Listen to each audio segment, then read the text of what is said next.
Hi, everyone. Hello. Welcome to A Podcast Will Save This Relationship. I am Sarah, she/her. I am Josh, space, he/him. Yes, that is right. Because I put a pause between my name, I was like, he/him? What the fuck is that? What does that have to do with anything I'm saying right now? On today's podcast, we talked about Hokum. We did. It's a good August. Good August. It's good media August. It's been a good one. It's been a good one so far, and we watched Hokum. We talked about it for a good amount of time. It's a really good movie. Yeah, we talked about Irish folklore, so if that's your special interest, skip this one, because I got it wrong a lot. I'm sure.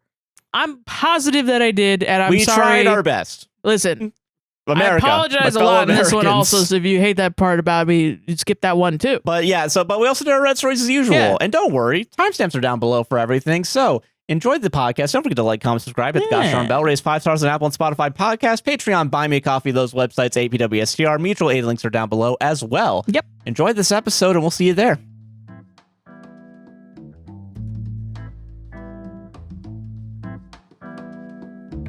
All right.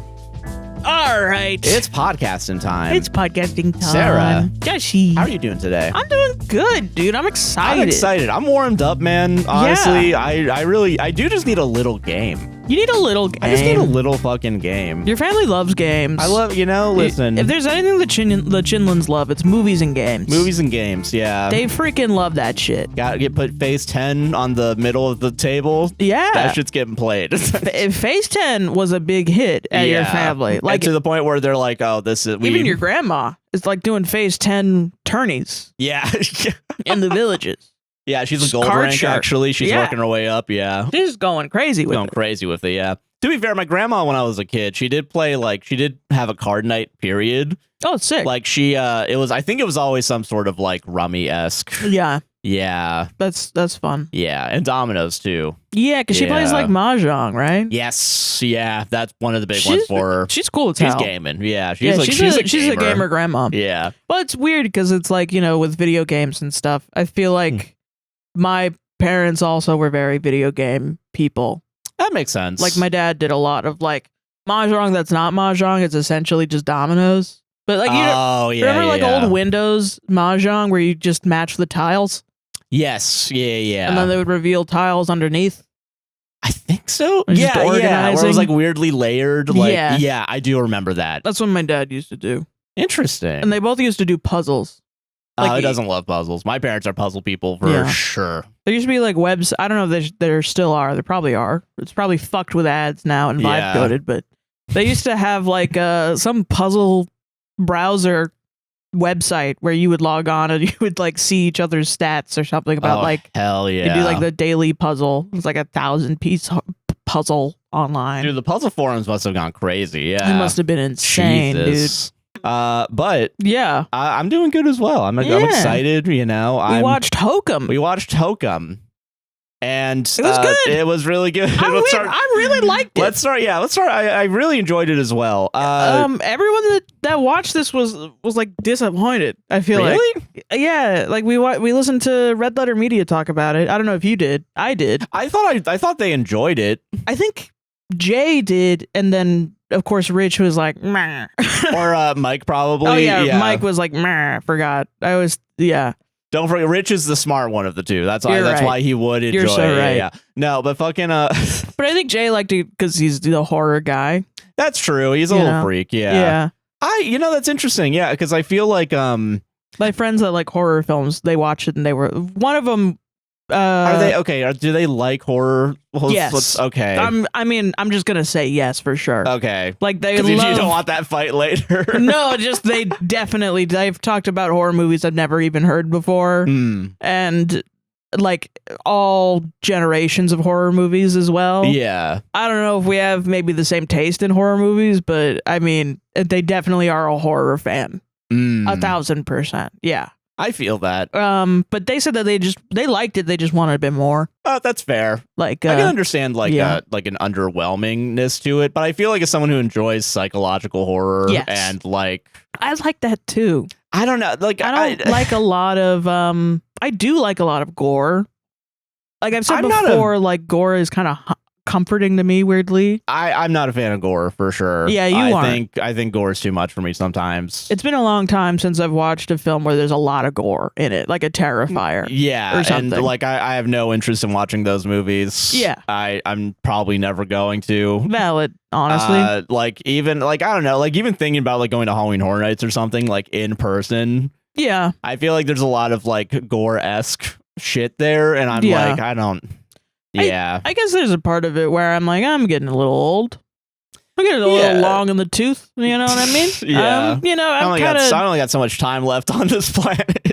My daily life gives me cortisol upticks. Yeah, I don't need to get scared. I need more. Yeah. That's fair. I guess there's a part of that with me, but I'm also like, I don't know. Like, I liked Hereditary. I kept thinking about Hereditary with this movie. It does feel very Hereditary-esque. In that there's a lot behind the scenes that I feel like a lot of people missed. I feel like this movie, it really it really took use of like setting things up without like actually telling you what the fuck is happening. Which and then slowly as shit like continues on, it's like, oh, remember that weird poster that was in that thing at some point? Yeah. Oh, that's his favorite childhood show. Yeah. I think I like that it's kind of like The Haunting of Bly Manor. Yes, you've compared it to that. Because it's something that you can watch. And that it's scary and you're scared. Yeah. And it gets the effect through, but also it's not so shocking. Not really, yeah. That you're freaked out to the point where you can't watch it. There is something about like just having a guy stand in a shadow. So, oh my god! And then like having in this movie, there's a lot of that was the worst. Or like looking down long hallways in the darkness. Oh my god! Scary. Yeah, terrifying. Straight up terrifying. Getting touched by someone like on the shoulder and then turning around like no one's there. Yeah, kind of like Weapons a little bit. A little bit, but like not Weapons. As scary as Weapons. Weapons was a lot scarier. Yeah, that was a fucking. Weapons was crazy. Yeah. I didn't get it though. But no fucking no, yeah, like I think there's I really enjoy the ambience of the movie. I think that's why like I'm kind of like I asked the question, are they actually horror fans? Because I feel like there's some people that are just like Terrifier heads. Yeah. Where they're not that. I know they're not that. And I recognize that they enjoyed it still. They just wanted more, which I can understand a little bit. Yeah. But I mean, I feel like I wonder how much of this is us being dumb Americans and like they're over there in Europe, like right. They're like, yeah, I know enough about this culture anyway. Well, I don't necessarily think so. Not that I think they don't know enough. I think it's more just like I think okay. This is my view of it. Is if you don't know this stuff, it's very like foreign to you. Yeah. And I find that really weird. I don't know why specifically Irish folklore, like legitimate Irish folklore, is so just not in the zeitgeist ever, because it's fucking cool. It is cool, yeah. And you might be like, but Sarah, leprechauns, duh. Okay. Lucky Charms. I'm here to tell you that's what I'm talking about. That's not real Irish folklore. Yeah, that's a commercialized product that you're defending right now. Like, I think a lot of people are like not interested in the real, what a leprechaun really is. Yeah. Because of the bastardization of like Irish folklore and Irish Gaelic, a lot of other cultures as well. Yeah, how do we make this palatable for kids? How can we use it to sell cereal? Well, yeah, because I've also like so I played a game called The Seance of Blake Manor, which is also is a horror investigation game made by like an Irish team that take heavily from Irish folklore. And I was really shocked at how close a lot of things were in this movie, as with Seance of Blake Manor, almost down to like plot points. And I was like, to the point where I was like, did this movie fucking rip off a Seance of Blake Manor? Like the first person to interact with Irish folklore is like, wait a minute, did this shit rip off this other fucking it's like the guy that reads the Bible and then watches any movie Wait a minute. Is this shit the Bible? Are they implying this guy? Is this guy what Jeebus? the fuck? Is this guy Jeebus? Like, that's kind of the vibe. But we've also played the Hellfire Club. Yes, I remember that one. Yeah, which is like a horror co-op game, co-op puzzle roguelike game where you go into like a real place in Ireland. It's called like this that is like haunted and is really famously haunted. But it inspired this game where you go in and you do these various things and there are ghosts in there, and so there's a lot of like tropes in there as well. I didn't see as many, I feel like, in Hellfire Club as similar as to Seance at Blake Manor. Yeah. But I was immediately like, there was even like an Ogrim at one point where, you know, he's in the basement and he's looking at this like chalk drawing on the wall. Yeah. The things on the side that were the characters, not just the lines. No, the lines. Oh, the lines. Okay. The lines. Yeah, that's a language. Oh, really? Those are words. Interesting. So I saw that and I was like, what the fuck does that fucking say? I don't know how to read it, you know? Yeah. But I was immediately like, oh shit, I've literally seen that before in a video game somewhere. Yeah. That's crazy. But playing that game sent me down a rabbit hole afterwards, seeing this movie. Yeah. Of like, this shit is cool as fuck. What the fuck is this? And I just have not been able to get it out of my fucking mind. So I started reading like the Ulster Cycle, which I've talked a bit about before, which was the cattle raid thing, cattle raid story that I talked about. Yes, I do remember. Yeah, which that happened pre the references that happened in Hokum. So that doesn't have much to do with it other than like, I think that was like cool connection. Yeah. Yeah. Like a precursor to the folklore and stuff that would that eventually inspired this movie. Yeah. Well, because there's a lot of it. And then I looked up also like, what do other people that know about folklore say when they watched Hokum? And so I read like some articles that pretty much concluded what I concluded about it, which I thought was really interesting. But yeah, I don't know. Let's get into it if you want to. Yeah, you want to go right into the fucking spoilers? Or spoilers from here on out, at least, so that way I don't have to, like, because I know we're going to jump around probably. Yeah, we probably will, yeah. You have the Irish angle. Yeah, and I will say also I'm not an expert. Yeah, no, yeah. And I'm going to mispronounce a lot of shit. Yeah. Also. So please, apologies to people that know real Irish pronunciation. Yes. However, we're looking at you, Irish. All right, 2 weeks in a row, Irish doing some stuff is all I'm saying. Well, I think it's also interesting. Last week when we talked about Sinners, I do want to say, I don't know if we implied that Annie did voodoo. Specific. It was a different type, right? It was hoodoo. Hoodoo, yeah. Which is apparently Thought I left in the part where we said we weren't entirely sure. Because I do remember saying... I thought I said that my family is from Louisiana and people that we, like, at least white people know don't fuck with people that practice voodoo. I do remember you saying that. And I do also remember saying, and who knows if it's in there, so whatever. Yeah, but we don't know. I don't... Who edits these? So Josh does. Not me, so I didn't know what it was. Shut the fuck up is crazy. But no, I do remember also saying that it does feel like white people will default to voodoo to the most accessible version. Yeah, so I think that I can understand how that is like not right. Yeah. And someone in our Discord said that we described Chinese opera as kabuki, which I don't remember saying it was. I think I tried to be, because I know I definitely thought there was definitely is not kabuki. Like, I don't know what it is. Yeah. So I better not say the wrong thing. No, yeah. But if I did say that, I'm so Apologies. fucking sorry. Yeah. We are not trying to do that. And that's a little bit why I wanted to research more before coming in today to talk about it, because I wanted to get it more right.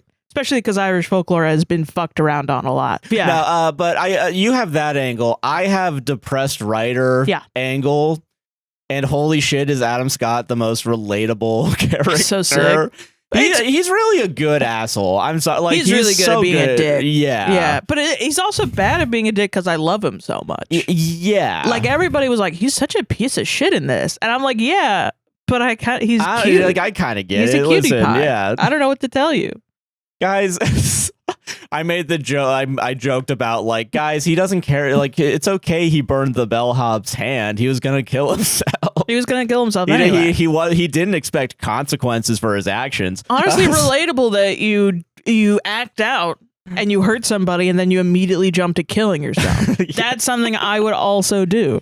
But no, like, I do. What is it? There is a so real feeling that I get in his actions. Yeah. Up until actually killing himself. But, like, I mean, everything before and after that. Yeah, I get that. Like, especially when he talks about writing, right? Like, he's talking to the bartender, Fiona.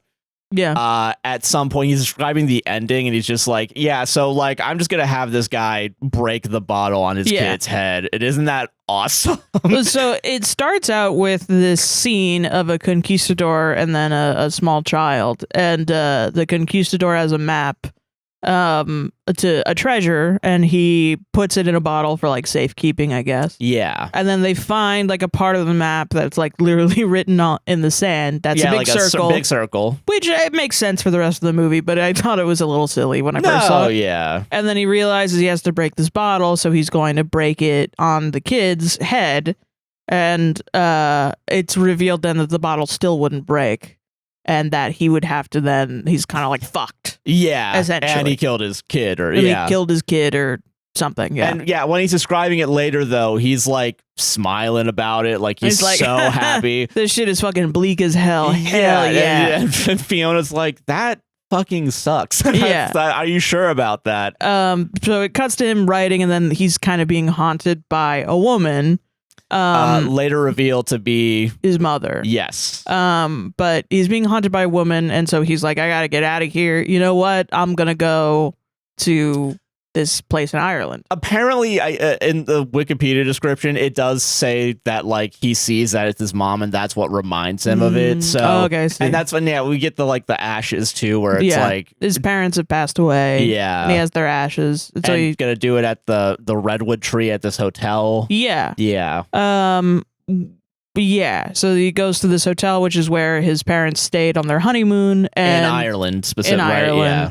And so he's going to spread their ashes on this redwood tree. And so he does that. He sees like a crazy old man in the woods. Can I also say a really good detail that does set up like his relationship with his parents, how it was? Like, he very very lightly puts her ashes like underneath the like tree roots. Yeah. And then he just like tosses his dad's ashes. That's such a good detail. Sorry. No, it's good. It is like when it's revealed like the relationship with everyone. Yeah. But yeah, crazy old man in the woods. Yeah. Jerry, who's high on mushrooms, that he puts into goat's milk, and who has killed a goat with a crossbow, which is like one of the first beginning things that you see as well in the film. It becomes a motif of like these dead goats because they're everywhere apparently. Because when he goes to the hotel, there's the guy works there, I believe. Yeah, not the front desk guy, just like some other like maintenance guy. The bellboy. Not the bellboy, because the bellboy is I think it is as the one that's the. Oh no, that's the owner, the old guy.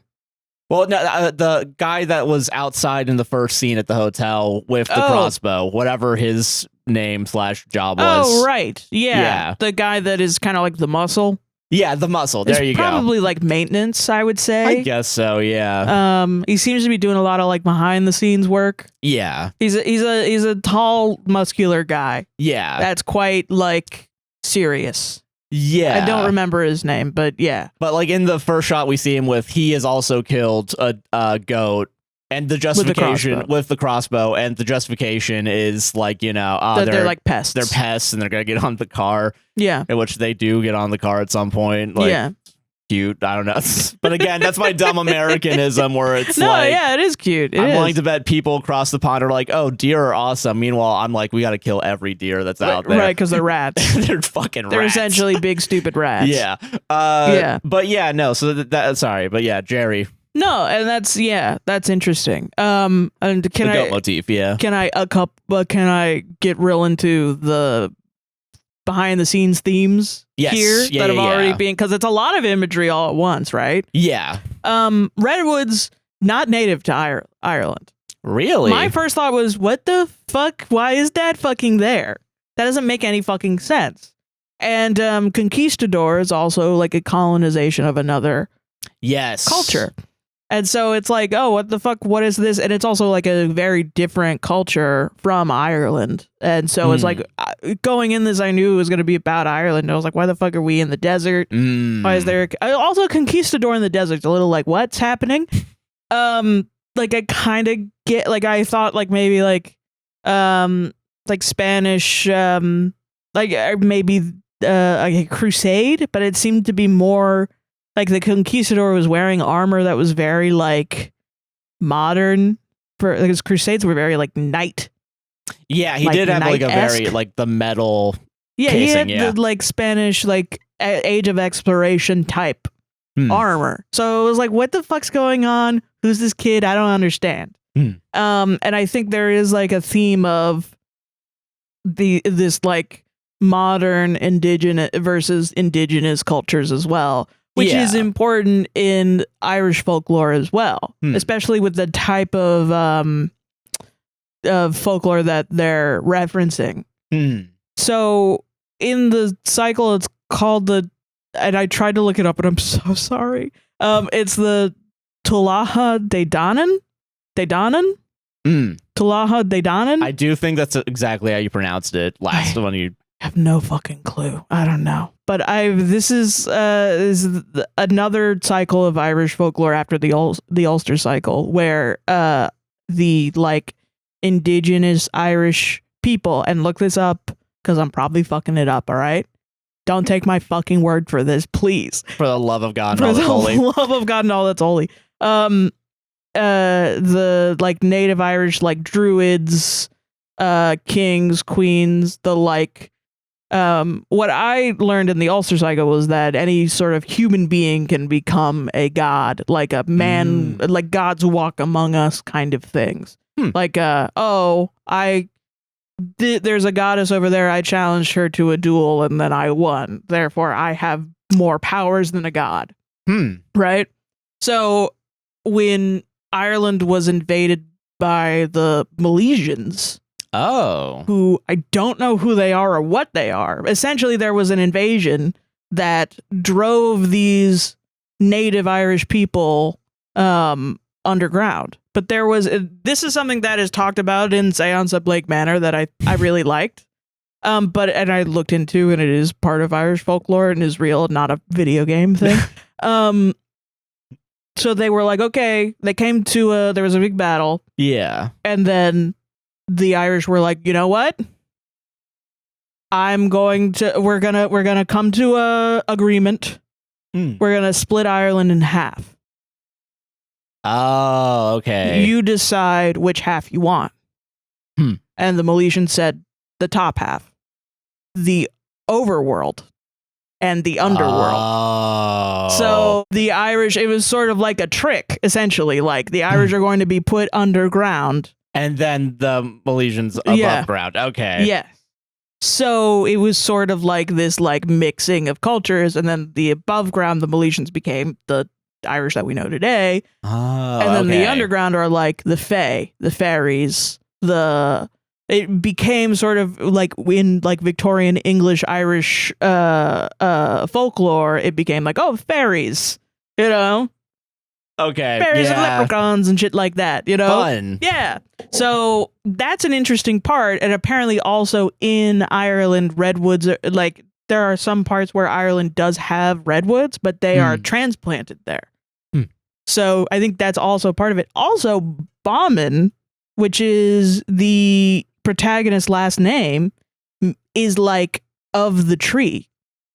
Really? Yeah, I looked it up. This is all not something from an article. This is just something I looked up because I thought that was an interesting name. Yeah. And Ohm is like of creativity. Okay. Kind of like spiritual creativity kind of stuff. Yeah. And so I thought that was kind of interesting. I guess that it's like he's like a fan like of the tree, like a bow. I guess is like some sort of nature-esque thing. So I think also a lot of Americans that have ties to Ireland or have like Irish ancestry, you know what I mean? Yeah. And I don't know if you've ever dealt with this. I have, because my last name is O' something. Everybody knows that I'm an Irish person because that's my last name. But there's like a fucking like a travel industry of getting white people to go to Ireland and like get back in touch with your ancestors and like your roots and stuff and blah blah blah.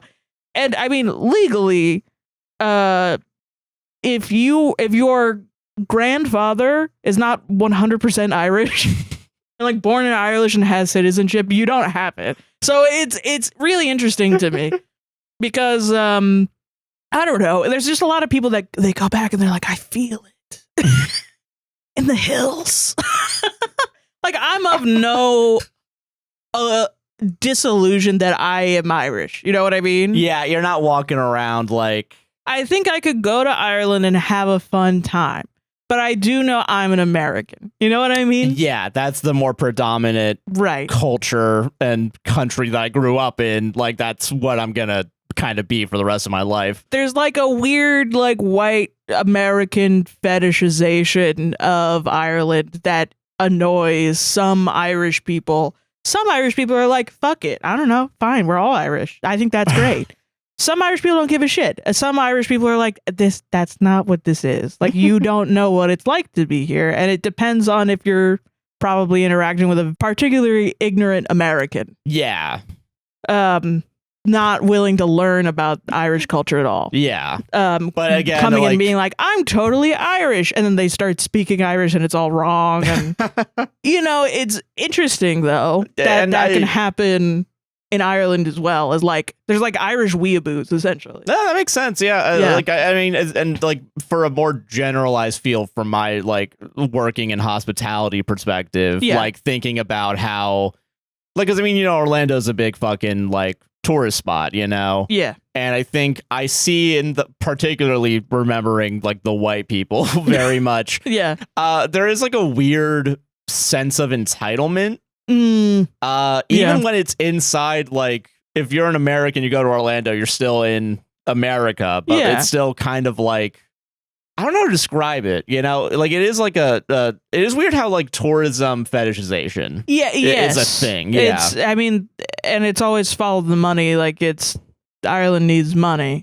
And Americans have money because we work all the fucking time. Therefore, comparatively to other countries, you might be like, I don't have money. Or, even if you are like, listen, my grandfather didn't have Irish citizenship. I don't have citizenship, but I'm still Irish. I am not trying to take that away from you. No. Honestly, I think it all kind of comes down to what, like we said last week, like what cultures you're brought up in. Like, if you're someone that's brought up with like a lot of, if your family has kept the Irish tradition with you, then you're Irish. You're Irish. I'm not gonna take that. Yeah, no, I don't care. But if you've become part of the generalized American culture, I can recognize you wanting to say that you're American. Now, there's some special people like me that are Floridian, so... Yeah, that is true. You are a Florida cracker. Yeah. That is where that came from. You're a real one, man. But anyway, so I think that's interesting. Apparently, the crazy man in the woods is a trope.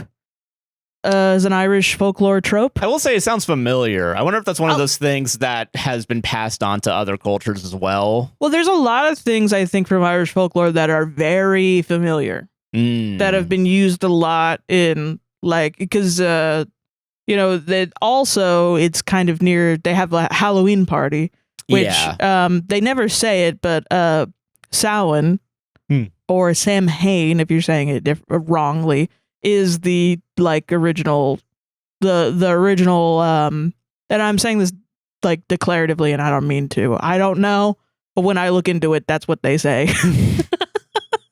Is like the inspiration for Halloween. Interesting. Is a Irish tradition of like the thinning of the physical world and the spiritual world is the thinnest during Halloween, October 31st. Interesting.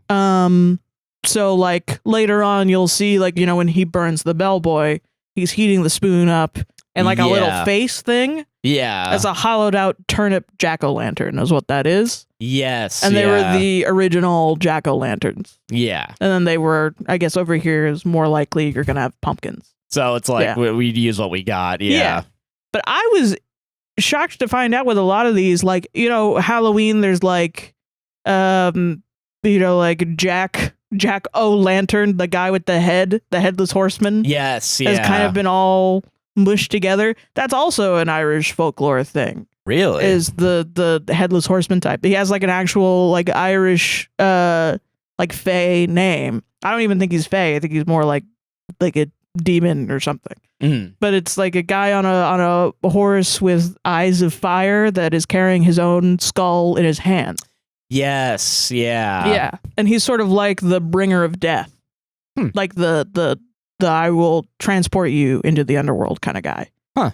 Which is interesting as we kind of get more into the rest of the film, but that even the mushrooms being in the goat's milk is a reference. Really? Yeah. Like even that is like a sort of like a very witchy kind of thing, like a potion. Like having milk is like a thing. I'm surprised I didn't even catch that, especially with like how important like they keep bringing up witches as well. Yeah. Like. And it is really interesting. There's even some like kind of dubious nature of it because there's like a lot of I got a lot of banshee vibes from this lady because it was very like it was very waily. Yes, the call that like she like it's very like almost childlike. I don't know how to describe it. Yeah, the wailing is very like and the chains can feel very like, oh my gosh, this is wailing lady with chains. Just walking around. Yeah. Just trying to live her best life. What the fuck are we doing down here? Yeah, like But yeah, so like there's that, and then the goats that are on top of this. Apparently, also the last thing, and with the there's apparently a folklore story of a guy that shoots a rabbit, like a hare, with an arrow, and then the rabbit runs away, and then the guy follows the rabbit into like a mound, like a hill, which is where the Tuatha De Danann were put underneath, you know, into the ground. So like, you know, Ireland has hills.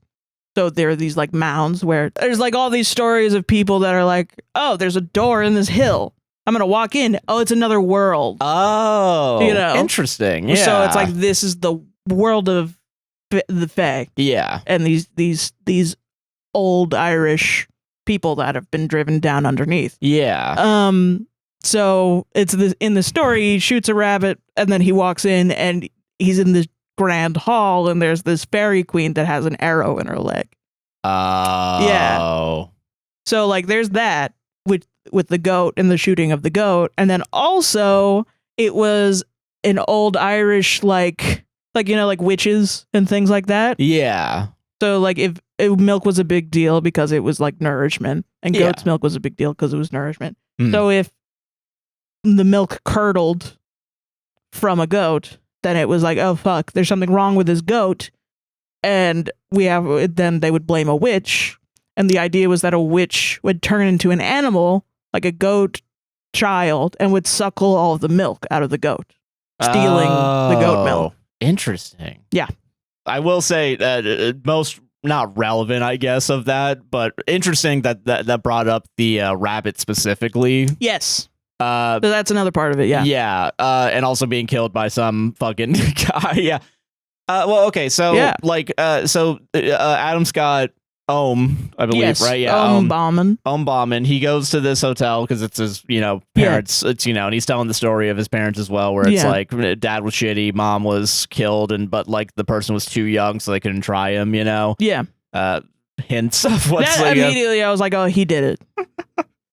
And my oblivious ass was like, who the fuck can be young Like, who could be young at the time that this kid's young also? Like, there's no other young people in this. He's a single child. Exactly. He wouldn't kill his own mom, would he? Yeah. Well, okay. I will say my first thought was like, oh, he did it. And then my second thought was, oh, maybe it's like someone broke in. Yeah. Like a robbery. But then there is the, like, what is it? Within a couple minutes, there's the shot of like a kid watching TV, and then the mom comes into the house. Right. Immediate gunshot, and then she just walks. She hugs the kid and that stuff. Which that imagery, I was like, oh, so the spirit of the mom is like, it's okay. Yeah. But then I was like, I don't know. That's kind of wild, huh? I don't think that it's really like there yet. I think, because I think Adam Scott through the movie is like not earning, but like he's going through his grief as he's trapped inside this. After seeing the end of the film, I don't think so. I think she genuinely was like, it's a fucking mistake, dude. Stop bullying yourself. Interesting. Yeah. Like that's the vibes I got of the rest of the film, where he's being this like really shitty asshole to himself and he's putting it onto others. And then because his parent is like, his dead mom is like, I know what happened now because I'm dead and I know everything. Yeah. I don't blame you. You're my kid and I love you. Like it was a mistake. And also like, I think most people know like a kid that shoots somebody, it's not the kid's fault. It's the person that left the gun out's fault. Yeah. Which in this case is also the dad. It's also his dad. Who then becomes a shitty father. Because he's like, you killed my wife. Yeah. When he's kind of putting off his, responsibility of what happened, which is secure your fucking gun, idiot. Yeah. Fucking yeah. So like there's that. Like when he arrives to the hotel too, the owner's telling the story of like witches to two twins. There's a go ahead. Yeah. Oh no, this part I didn't fully get, so I want to know. Well, I assume it's from a writing perspective, just laying the groundwork if you've never heard of any of this shit before. Some of it, yeah. At least to get you through the narrative, Yeah, where it's like, okay, so there used to be a tale of like witches, and like they would take kids, and like the chains was brought up too. They brought that up. That's interesting, yeah. Yeah. And then Adam Scott comes in. Is like, why are you talking to young kids, old man? What the fuck? This is creepy. Kids, go find you have parents, right? Go find your fucking parents. Well, because it is weird, because the guy kind of implies like the witch is going to take your dick. Yes, that is true. Like the guy is like the witch he plucks the eyeballs of the kids and peels the ears. But maybe there's something more important to a young boy. Any guesses? Say penis, young men. Maybe even your balls. And then before in America would get you a criminal charge could occur, Adam Scott comes in, saves the day, saves this old man. Stop talking to this creepy old guy trying to get you to say penis. Yeah, it's a little weird. Here. A little sus. Yeah. And then he's like, well, I own the place. Yeah. Which is like the last time we see that guy too. For the most part, Other than like in a photograph, I think. Yeah. Where it's revealed that actually he was always there since like the 1950s. And that's right. Yeah. And he's an alcoholic. Yeah.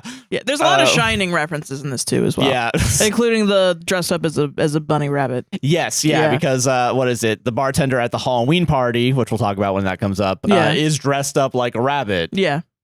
Foreshadowing from what we've already discussed happens to little old wabbits. But yeah, so then you have the front desk guy. Right. Mal, yeah. Is it Mal, or am I getting him confused with Mal from Northern Lion? What's funny is I've got him confused with Mab from Jutaro. Another Irish video game I watched Secret Sleepover play. Oh, interesting. Mab is like a little JPEG, like a bee or something, like a little fairy. Yeah, Mab the fairy. But interesting. Mal, Mal. Mal. Mal. Sorry. No, it's so American. True. Whenever you like listen to anybody else, especially in the UK, and Ireland and Scotland and Isle of Man and shit, like you listen to them talk and then you just listen to yourself talk and it's very like hey, yeah. But yeah, so the talk, have a little scene with him. He's way too happy. Way too kind nice. of immediately was like, this is an Irishman that's really happy. And when that's everyone weird. else is like being very, at least like honest, where it's like the bartender's like, oh, I'm not gonna show you where your fucking room is. You're being mean to me. Yeah, you're a piece of shit. You can stay lost. Yeah. Yeah, fuck you. And then like, and the, what is it? The bellhop, Albie, I think is his name. I feel like I looked it up. I think it's Albie, yeah. Albie, who's like trying to like get him to read his manuscript. He's nice, but he's obviously like trouble. He's also like something. confused by like, why is this guy being such a dick to me? Yeah, he's like regular Irish nice, not like overly in your face. I have an ulterior motive nice. Yeah, because like I mean, he does have a what is it? Because his son's a fan of him. The Ohm. Yeah. And also he has a manuscript that he would like Ohm to see. And then when that's brought up, Mal's son is a fan of. And then Albie is just a fan. Yeah. Is just a fan and wants him to read his manuscript because he's also a writer. Yes. Yeah. And then the what is it? And then Fiona is the one that is the bartender. It's a bartender that's like that story sounds depressing. I'm never reading that. Yeah, you're a fucking weirdo. You're a fucking weirdo. Get out of fucking. Yeah. Should kill you. What you the imagine? Hell? No, but sorry. That's insane. That's so funny. But no, so like, what is it? And Adam Scott is very clearly like he's drunk. He's like so depressed. He's so into himself that he's like pretty much everybody is like, you're in an Irish scary story, and he's like, "Fuck you, this isn't real." Cringe. No, what are you shit talking is fucking about? real. You're cringe and chopped, unk. Yeah. Anyway, don't come in my room. Where's my room? He does attempt to kill himself. Yes. By hanging, but he is saved by Fiona, who had a bad feeling, is what is kind of described. There is a lot put onto the idea of like something feels off. Yeah, it's like, trusting your gut. Yeah, because Fiona has that with Ohm, but then also Jerry has it with Ohm when he's eventually stuck inside the honeymoon suite, which we'll get to. Yes. Which I will say is kind of cool in the like... It's more like learning from Fiona, you know? Yeah. Yeah. That is pretty much like the only real, like, not only real, but like that is an interesting where it's like everyone except for Mal is like learning from Fiona, and then Mal is spoiler alert, kills Fiona. Yes. In the most passive, like douchebaggy way, where it's like, and realistic. It's like if you've never killed somebody before, I feel like that's, and it's like I guess I'm just gonna trap her somewhere. Yeah, kind of, and just throw her. And like wait. Yeah, and just hope no one notices. Very like, I mean, to me, it felt very like Cask of Amontillado. It, of like, I'm just gonna bury this person alive, essentially, and just let nature take its course. Which I think is just, there's also like, I think this is where it gets a bit like, it's not all completely Irish folklore. No, I think it's still taking from like just horror in general, I guess, or like mentioning like The Shining and then like other stuff as well, like like the Cask of Amontillado, which is the American, that's Edgar Allan Poe. Yeah, because like the elevator, is it? So in the honeymoon suite, no one goes to the honeymoon suite because the owner thinks it's haunted. And there's a witch in there. Yeah, which, I mean, that is a good point, because if the owner says that there's a witch in there, he's older. Yes. And there's kind of this running theme in a lot of Irish, like, scary stories where the older people believe in this more than younger people. Like, younger people are more modernized and more away from their roots, that they don't necessarily believe in this stuff. Yeah, and I will say, Jerry, I believe it does seem like an older character, and he's very much a character that's like, I believe in this shit. I believe in this shit, and here's, I take these shrooms to connect to it. Connect, yeah. Important detail. Yeah. I love a movie with important details. Yeah.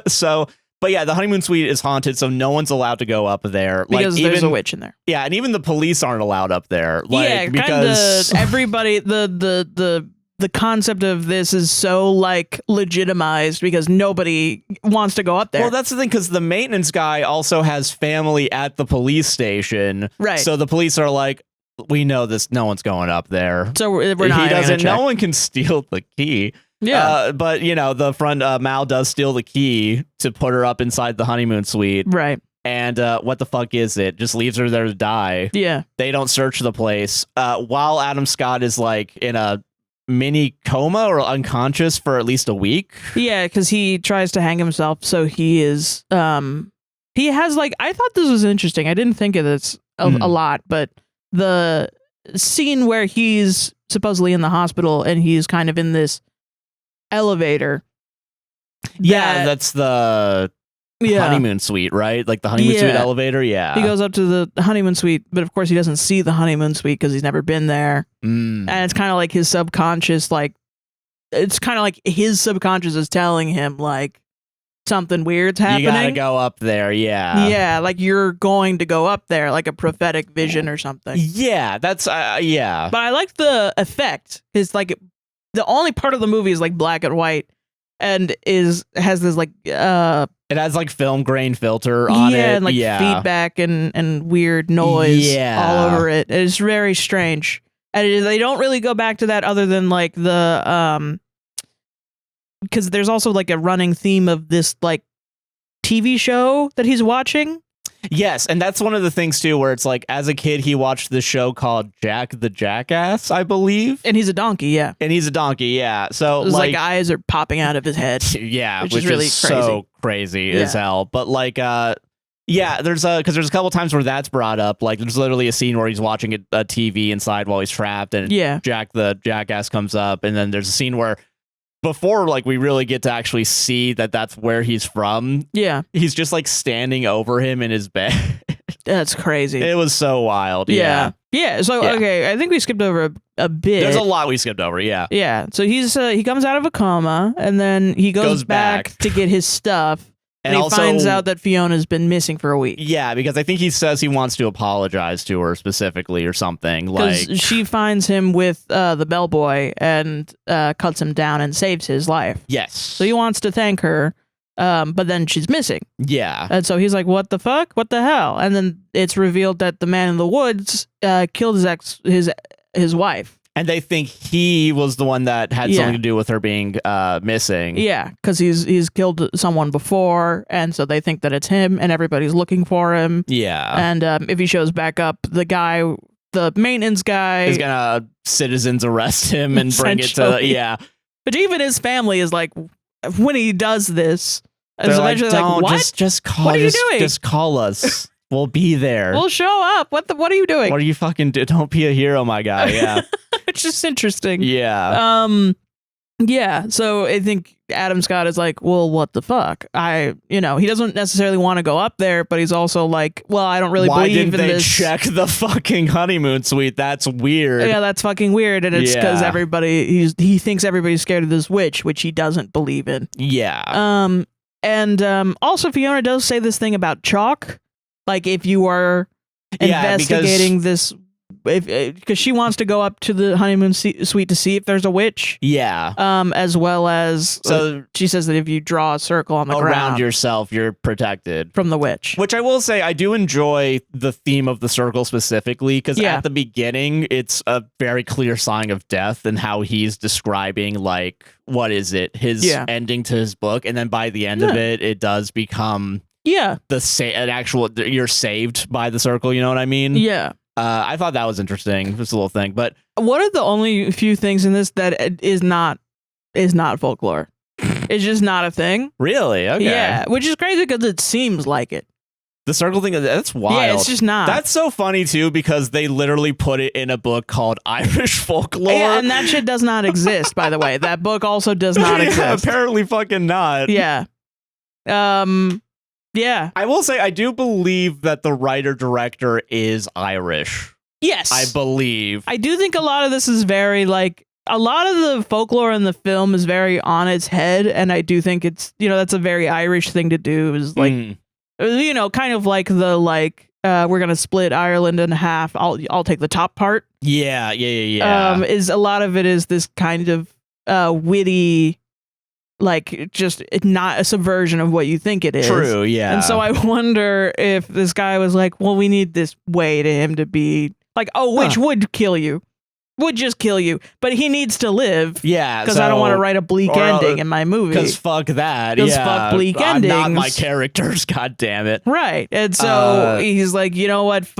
Chalk looks good on camera. I feel like I've heard somewhere. I wonder if that is from something else though, because I feel like I've heard the idea of putting yourself in a circle for safety. I thought it was like Salt, because like as a kid, like the Spiderwick Chronicles. I've heard Salt. You want to know where I'm getting chalk from? I'm so sorry. I keep bringing up. No, well that too. Yeah, SpongeBob. Yes, yeah, with the bears. That's my first thought. Fish bears. The fish bears. Yeah. Sea bears. Sea bears. I'm a child. No, that was my first thought too. When I saw it, I was like, "Oh my god, they're gonna get got by sea bears." Oh my god, it literally reminded me of sea bears. I was like, "That's so funny." In my horror movie, that's Hokum. I tell you what. Yeah. I think it's funny too that all the people that watch this movie that I talk to are not SpongeBob kids. They're all older than me and have never seen SpongeBob. And you just need a Gen Zer in your life, Sarah, to be like, dude, you remember this fucking SpongeBob shit? I remember Sea Bears. Are you kidding me? That's like CAMPFRESONG song, right? Yeah, that is, I think, where that's from, too. So where did SpongeBob steal that from? Probably the Salt thing. Probably the Salt thing. Because then I was also thinking, like, Spiderwick Chronicles, there's like, you got to put salt on your windowsill to keep the shit out. If anyone of my generation or my age remembers the Spiderwick Chronicles. I vaguely remember it. It was also about fairies and stuff. Yeah, you can't do salt in the salt ocean already. It's already salt. Right. So you got to make some other shit up. Yeah, you got to do something else. Yeah. SpongeBob wasn't realistic. Dang. SpongeBob had to use salt because then it would just become salt water. Just look like sand. Yeah. And they already live in sand. Yeah. It's all the same shit. Yeah, exactly. Ding. Cinema sins. Cinema SpongeBob sins. Yeah. SpongeBob sins. Sorry. Sounds horrible. Like he's committing sins against Christ. SpongeBob. Okay. I would never break the 7th commandment, dude.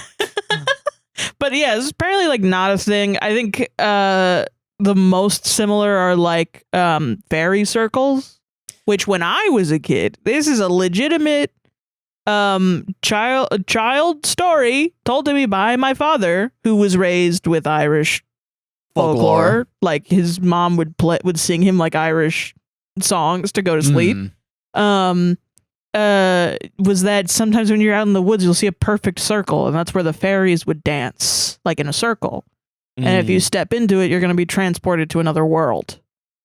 Yeah, that's what I was told. I vaguely heard that too. I might have said it before because it's just a weird, interesting thing. Yeah, that my father told me about. But from what I understand, fairy circles I think are a bit different. I don't actually know, but they are like perfect circles in the woods. That like if you step into them, you'll be taken to another world. I think. Kind of like if you're in D&D, there's the Fae. Yeah. The Feywild. A lot of things are like if you see nature and nature really wants you to say your name, you give your name to the Fae. Yes. They capture you and you're in the Feywild now. Yeah. That's kind of similar-ish folklore building on that kind of thing. I feel you. Which, once again, I would like to reiterate, not an expert on any of this. Yeah. Please do not look to me as your source. If you're interested, you look it up. Do your own research. Do your own research. Look it up yourself, because I probably am getting all this very much wrong. But yeah, so what is it? Fiona's missing. Yeah, Fiona's missing. Where the fuck is it? People think it's Jerry because Jerry killed his wife. Yes. So something I like in this film is that they just cut to Adam Scott being next to Jerry's van. Yeah, and it's just like, you know what? I'm just gonna we're gonna move on. I'm gonna see what's up over here. Yeah, it's very quick. And yeah, then what is it? Adam Scott's just like he's talking with Jerry. Jerry does justify his murder as like his wife was very sick, like a mercy killing. Yeah, and so he's like, and then he experienced this trauma and left. But it also introduces the theme of, I know that she forgives me because I saw her and she said that she forgives me, which is interesting because I think also at this point we've already seen the vision of Kid Adam Scott being hugged by his dead mother. Yeah. But like he still doesn't forgive himself. Right. Yeah. And it's sort of this like I think that's interesting as someone who's lost someone. Like, I lost my dad. I also believe he's forgiven me for some things. And I don't know how to describe how I know that because I'm an atheist and it doesn't make any sense. But I've talked to other people who have lost people close to them. And it is like, no, you get to a point where you're at peace and you're like, I don't know, they understand. Yeah. Like they know what was going, we don't have to converse about it anymore. Yeah. I will say, I mean, there's like that Mark Maron bit where it's like you go mystical, know? Yeah. Like I get it. Yeah. Yeah. But yeah, so like he does bring that up and Adam Scott's like, all right, I'm going to go with you overnight because Jerry goes overnight to the hotel. Because he saw a vision of Fiona pointing at the honeymoon suite and the bell ringing. Yeah, so there's like a old school in like bells for like bellboys is what they're called. Yeah. Where somebody will like pull a string and it'll make a bell go off in the reception area. Yes. Yeah. So Jerry's high on mushrooms and saw the bell go off and Fiona's corpse pointing while he was sneaking in at night the night before to get, I think, some sort of drugs. Like he's looking for the medical cabinet. He's just kind of looking through all the pills. Yeah. And then as he's leaving, the bell goes off, and he's like, "Oh, Fiona's up there." Fiona's up there. Yeah, that's what he believes. And he's already like, "Well, I don't know where she is, but I know she's dead." Yeah. Yeah. She's dead and she's up there because he saw her corpse and everything. Yeah. And then Adam Scott's like, "Where are you on mushrooms?" And he's like, "That's how I saw her, idiot." Fucking dumbass. Fucking dipshit. And and then later on, there's still the reiteration of like mushroom, like the psychedelics allow you to connect to the spiritual. It opens your mind to see what others can't, because the closed-minded wouldn't be able to see this. Yeah. Which is very important. Yes. To the movie. Now, something else is Adam Scott sees another goat at a different point in the film that's dead, where Jerry has shot it, I believe. Yeah. Either Jerry's killed a goat, the maintenance man killed a goat, and then essentially Adam Scott's character is like, what the fuck, why do I keep seeing dead goats? And he gets the like realistic side of it, which is that they're pests and they get on top of the cars. Yeah. And then Jerry's like, yeah, they're pests as well, but also they get on top of the cars because they also eat the mushrooms and are hallucinating and like to look into their own reflection because it increases the high. If you've ever been on mushrooms, that's what Jerry says. And he like looks into the bottle of the goat's milk that he's drinking. Yeah. And he's like, oh, that's really funny. Shit, yeah. Jerry's a really good character. I like Jerry. Yeah. I really, even though he did kill his wife. But she was in pain. She was in pain. Hey, this is one of those films where it's like it feels like not a lot of murder happens because there's not a lot of gore. Know what I mean? But yeah, but like everyone is kind of a murderer if you tally it up. Yeah, I get what you mean. Yeah. Or has committed some act of violence. Yeah, killing goats. Other than like Fiona. Yeah, Fiona's the only like real and the owner. Chill person and the owner. That's kind of, and the bellboy, I guess. Yeah. But like half the cast has done some sort of murder. Yeah. So it's like, oh shit, yeah. Everybody's kind of, morally gray kind of vibes. Yeah, I agree with that. I guess. Yeah, so that something I will also say is, now there are many animals, right? There are many themes of animals. There's the jackass, the donkey, the hare, and the goats. Apparently, these are all common animals that were thought to be animals that are the servants of witches and fairies. Huh. Yeah, like they go out and do the bidding of the supernatural. Interesting. Yeah. And we're just killing we're killing the pest, quote unquote. But then also that's interesting with the donkey too, because when the donkey as well, when it what is it? There's a hallucination. Yeah. Where he's watching his show from the childhood with the Jackass or whatever, and it's like, oh, I got a viewer that sent me in a letter.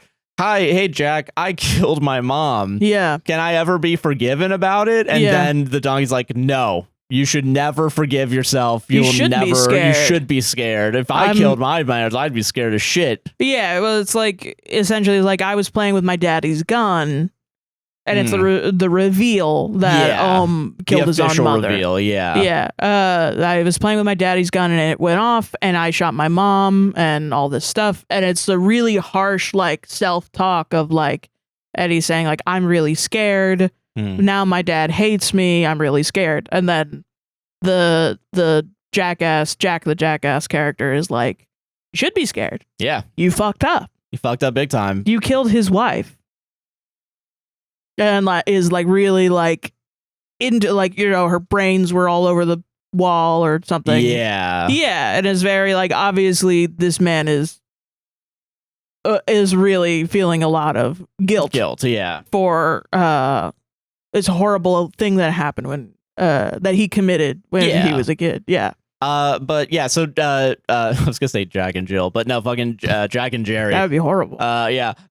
So Jerry and they go to the hotel overnight. They split up to look for clues. Yeah. What is it? Jerry tries to get a crossbow.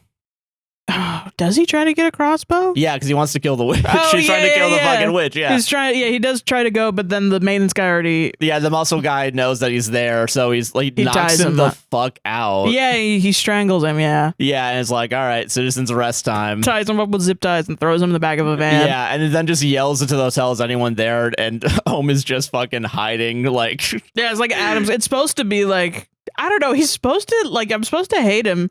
And at this point, you don't know that he's killed his mom. No, yeah. And I will say, like, I did think it, but I wasn't confirmed. Say it, yeah. So I was just kind of like, it is funny to just see Adam Scott.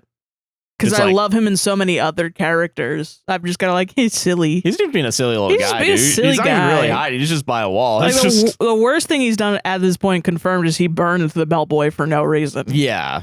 And I was like, yeah, he's fucked. He's a fucked up guy. Yeah, but I mean, he's probably fixable. Yeah, even if he doesn't believe he can fix himself, I could fix home bombing for sure. Yeah, exactly. Yeah. Yeah. But he still has the key, thankfully. Yes. So he still goes up to the honeymoon suite. Yeah. Which I do think this movie's very like it toes the line of being too explicit with what's going on, like Netflix second screen. Yeah, movie. We're 30 minutes in, so just a reminder of what we're doing. This is what's happened. Like, I think some of the dialogue, I'm kind of like, this feels a little stilted. But then there are some things where I'm like, wait, but didn't that guy have the key? And then the next shot is him holding the key, and I'm like, all right, thanks so much. Thanks, movie. Do you want to out yourself, or do you want me to out you real quick? That for the first 30 minutes of this movie, the entire movie, I was talking. No, you were on the Steam Deck. I put it down because I wanted to watch it. It was only 15 minutes, but I think once it started, the old guy was talking about the kids. That's when you stopped. Yeah, that's when I stopped. Yeah, that's also why I wanted to look up people talking about the folklore because I knew I missed a lot. By the time of like the ending when they had the Ogrim. Oh yeah. Oghrem. I don't know how to say it. I was like, oh. Okay, I should have paid more attention to it. Yeah. Sorry, but Adam Scott goes up there, looks around, doesn't find anything. Yeah. But there's some supernatural shit going on already. Yeah, and he just kind of rests on the bed and falls asleep like a fucking At this point of the movie, he's doing stuff where if you're someone that gets mad that somebody yells hello into a completely ominous death trap of a room, don't watch this movie. You are going to be yelling at the. I did have those thoughts for sure. Times. There was a point in the movie where I just had a general thought about movies where I'm like, you know what I think gets people killed in these movies? Walking slowly. Yeah. Just walk a little faster, guys. It's okay. Get a move on, buddy. Move on. Yeah, it's okay. This entire time, like this part of the movie, which my only real gripe is that I don't understand what the fuck Adam Scott's character is trying to do. In like this part. I think it's pretty obvious. He's trying to figure out Fiona so then he can go back to killing himself. For sure. I know that part, but he's just not trying very hard, I guess. That's true. I get what you mean. I guess he's depressed and, but he ends up just like looking around and he's like, nah, this shit is weird. And they show like there's a lot of cherub imagery. Don't have a lot of notes on that. Okay, fair. But he ends up going to sleep. Has the hallucination of the TV that I brought up earlier. Yeah. And then Jack the Jackass is there. But then he gets woken up by Mal, who's like, hey, man, what's going on? What are you doing here? You gotta get out of here, man. Get out of here. And then he finds this dumbwaiter. Yeah, that's like just slightly ajar that I assume wasn't ajar earlier. Yeah. And then... and he's like, what's in here? What's in Nobody here? checked here because I'm looking for Fiona. And then Mal's like, we gotta get out of here. I'm gonna call the police on you. Yeah. And then...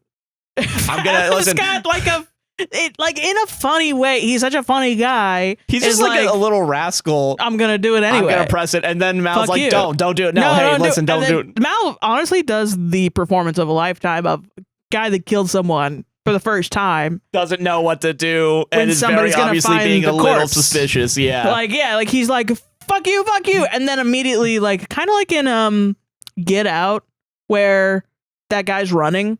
Yes. And then he like turns. And then you're kind of like, what the fuck? What the fuck? That guy's all weird. Like, yeah, that guy's all acting all weird. I'm still going to press this button. Bing. And then Mal immediately is like, run away. Like, runs away. Locks the door to the honeymoon suite. Like a switch is flipped in Mal. It's like, yes. I'm evil now. Yeah, now he knows I'm evil. All right. I have to go. Yeah, then the dumbwaiter comes up and there's Fiona. There's Fiona in a bunny costume. Yeah. And it's like a furry. I think the reason it is furry is literally because of The Shining. Probably, yeah. This article I read said that like it was because it's a hare instead of a rabbit. Because a hare is more common in Ireland, I guess. I was like, I don't think so. I think it's just like weird to be in a furry bunny suit. But yeah, so she's in the dumbwaiter. Yeah, dead, but she's dead. And Adam Scott's now trapped because something we've neglected to talk about is Adam Scott's voice recorder. Yes, which Adam is Scott really important. uses a voice recorder to write down his notes. Yeah, we see him use it once to shit on the bellhop. Yeah, whatever his name, Albie. Yeah, yeah, where he says like idea for a character, charisma vacuum. Yeah, that doesn't know how to read the room. So rude. But then I'm also like kind of awesome. Kind of, you know what? But also that's my depressed writer being like, dude, you'd fucking tell him, dude. You fucking tell him. You fucking tell this really nice guy to fuck off for no reason. Listen, just because you're nice doesn't mean you're a good person. So he whatever. Actually is a good. He literally. We find out later, but he might have been a murderer. He for all we scoops know. ice cream for a living. He helped him not die. He helped that is true, save despite everything. Yeah. But no, so like, what is it? So he has the voice recorder, but he left it at the bar. That's why Fiona was trying to get to his room, was to give him back his stuff that he left. Yeah, as well as she has a bad feeling when she couldn't open up the door. Yeah. Yeah. So then, what is it? Fiona has the tape recorder still on her. Yeah, and she starts recording when she's left up there by Mal. Yeah, left down in the basement, and then is like, I don't know what happened. I don't know if this is a mistake. And then the movie gives like a pretty nice flashback of what happened, where she's like, what the fuck is going on with that guy? And then Mal gives her some tea spiked with something, maybe mushrooms.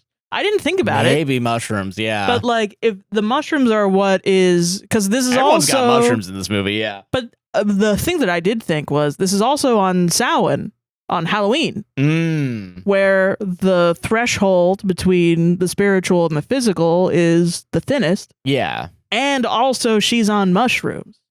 Which is why I think maybe she thinks that there's somebody down there with her. Yeah. When she's put in the dumbwaiter. Yeah. Because so he drugs her, he puts her in a wheelchair, he takes her up to the honeymoon suite, stuffs her in a dumbwaiter, and then puts her down and leaves then her. Leaves her there and locks it up and leaves. Yeah. And she's like, she then reveals that her and Mal have been having an affair, and she is pregnant with his child, and she wants to keep it. But Mal is married with children. So, yeah. And he's married to the daughter of the owner. So it would look super bad on him. And he says he's afraid of being killed. Like the owner's going to kill him. Yeah. For cheating on his daughter. Like, yeah, it says something along the lines of like, he almost killed me for less or something like that. Yeah. Yeah. And it would essentially like this would blow up his entire life. Yeah. So that's his motivation for killing her. Yeah. And he likely hasn't killed anyone else. Probably not. Yeah. Just, I mean, with how sloppy he's how being. sloppy. And like, what is it? Like, he did plan out enough where it's like, okay, I'm gonna put the wheelchair right behind where she stands and like let her fall into it. It's fully premeditated. And then hopefully no one's gonna notice I'm taking a passed out woman away from everyone into an elevator. Yeah. Yeah. And no one thinks twice. Yeah. Which there are a lot of really like near misses in this movie. Or like someone's walking right by the elevator as the door's closing. Yeah. Yeah. And so he's very bad at murdering. Yeah. 0 out of 10. Try harder next time. But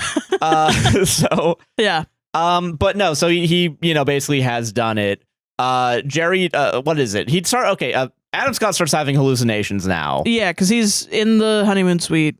And like, there's so many good shots too of just like zoomed up faces of like the. After he finds Fiona's dead body and they do the flashback, Mal locks Adam Scott's character in the honeymoon suite again. Yeah, to presumably die. Yeah. And there's nobody else in the hotel because it's off season now. Yes. So nobody's coming to the hotel other than maybe Jerry, but Jerry's been kidnapped. Yeah.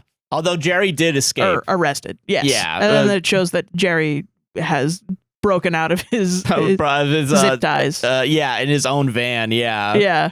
And he literally jumps out of a moving van. Yeah. And I'm just thinking of Charlie, It's Always Sunny, wild card bitches. Sorry. Well, isn't this crazy, or is this just me being an American? I feel like I could jump out of that van and not be as fucked up as Jerry. Probably being an American. Really? I kind of feel like it's an American thing. It wasn't going that fast. It was going fast enough. It looked like it's one of those things where like it looks fast. You know what part of it might have been too? I will say the road looked particularly rough. Like it wasn't an asphalt road, No, like, it's a gravel road, but like I don't know, I've rolled around on gravel before. Just for funsies, yeah. No, like you're a kid and you get knocked over and you roll around on gravel and you scuff up your knee or whatever. But you don't like all your arms hanging off by a thread like somebody took an axe to you. Have a big fucking like thud on your thing. That's not how that works. Yeah. No. Like, they do have an axe in this movie. Also, kind of a nod to The Shining. I kind of love that he goes and picks up an axe. As like, fuck you, where's my... It's like an old man that's half dead, and he picks up an axe and he's hobbling around, and Mal is like, no! Don't murder me with an axe. Like most people where I feel like if this were like an American horror movie, just the concept of someone having murdered somebody before would lead to violence. Yeah. On first provocation, rather than I'm Adam Scott, I'm going to talk to this murderer and we're going to team up. Yes. Yeah. Like that. There's a lot of talking where I think in any other movie there would be violence. Which, and I will say, and with Jerry specifically, when he goes back to the hotel, Mal is there and Mal tries talking him away so he doesn't like investigate the room. Yes. And then so at first Jerry does leave and then Jerry returns and is like, no, something's off here. Right. Why are you here on off season? And this entire time Adam Scott has found the button, the string that takes the bell and tries to do it, but like first time doesn't work. Yes. Yeah. And we're skipping over a large part of this, which is like the haunting part of it. I will say the haunting and the ingenuity of Adam Scott, which I will say staying alive. Yeah, and I will say Adam Scott's character is very smart in this movie. Yeah, I liked that. I liked how he uses the hotel room to his advantage, and Yeah. I like that in a ghost story of using all the things that you have to to stay alive. Yeah, and it's like the dumbwaiter doesn't have a button on the bottom, but he wants to go down, so he has the dumbwaiter itself is broken. Yeah. So he moves like the button inside the dumbwaiter to take it back up. Yeah, it's not on broken. And in the basement as well it's not there. Yeah. Yeah, and so there's a button at the top that will bring it down, up and down. Yeah. But what he does is he takes there's a bell that rings every hour. Yeah, there's like a cuckoo clock kind of thing. And it's just like a guy with what's that sport with the golf? No, I don't think it's golf because I think it's the mallet one. Polo. Yeah. Well, apparently it's something else. It's like a traditional Irish thing, but I don't remember the name of it. But it could be, is what the article is like. Maybe that's this. I don't know. Maybe it's a nod to Midsummer. I don't know. Like fucking But it probably is, honestly. But he uses that because he knows it goes off every hour. sets the clock to go off in like 30 minutes or whatever. Goes down, investigates, gets the chalk. Oh shit, someone's here. Zip back up when the dumbwaiter's coming back. Yeah. And this is the part that I want to rewatch and like go frame by frame and like kind of get a lot of more stuff, because there's tunnels underneath, which is also another trope. Was also in Sands of Blake Manor, the like underground tunnels. And I think also because I mean that makes sense with the like we're up top, they're down below. On the bottom, yeah. And I think would also work. I don't think this fully because this happens quite late in the movie, honestly. I don't think this follows the like Dan Harmon story circle of like you're in another world. Oh, yeah. Because they're also in and out of this place a lot. Yeah. So it's like it doesn't fully make sense, but it does kind of narratively make sense of, well, I'm full on in Mystical Town. Yeah. You know? I guess that kind of tracks, I think, the rhythm of the movie. But so he comes down and he is like, oh shit, there's a witch down here, and he sees the Ogrim and the chalk drawing near the end. Yeah. Where he's like in a space where he sees just like the eyes almost, or like just the face. Yeah. Yeah. He's in a space and then he turns around and it's a wall with chalk drawings on it. Oh, yeah. And that is also a trope, as well as like earlier in the movie, he's like, I can't find my room. My room is supposed to be here. That's a trope in Sands of Blake Manor as well. So I wonder if that's like a similar thing of like a hotel or a place where there are walls. Yeah. And then some other things. There's I think it's called Ballywally Castle. And I think that's what it's called. Maybe it has a cooler pronunciation. But at Ballywally Castle, there's a concept of a king and a queen lived there. And a queen got pregnant with the king's child. Yeah. But it was a daughter instead of a son. So the king locked her at the top of the castle. Oh. To kill her. As like punishment that she bore a daughter instead of a son and not an heir. And then she threw herself out of like despair out of the top of the castle and died, and then haunts the grounds looking for her daughter. So a lot of like the article thought that had something to do with this. Maybe, yeah. As well as there's like an Icelandic folklore of like a king who is like killed his previous queen underground, and then underground it like with his new queen, or the old queen like haunts everybody by like pulling up, like being like, I've risen from the ground and the floorboards, and does this 3 nights in a row until the king is like, oh, that's my old wife. Yeah, that's crazy. What the fuck? Yeah. So it's like similar stories. I don't know. I think they're both kind of like reaches a little bit. No, I get it. Yeah. I think a lot of these are just like themes of Irish folklore that are now being used to further the story. Yeah. Because the larger theme with this movie to me is that the human conflict is what is driving the horror. Yes, I agree with that. And then there are other things that are real that they are seeing because of Samhain and also the mushrooms. Yeah. That they've been ingesting. Makes sense to me, yeah. Yeah. So I mean, will say, no, I do agree that it's the humans are the villain here, like, or humanity itself, Well, and apparently the director was interviewed about that and said that, it's not the ghosts that are the villains. Yeah. It's the people. Yeah. Yeah. I mean, the guy that's literally a murderer is the kind of the one fucking shit up for everybody. Yeah. Yeah. This is what pisses me off, though. I do want to say at this point, because he's looking all around. He's like trying to get it. He sees the witch and then he goes up the dumbwaiter and then he's like, whew.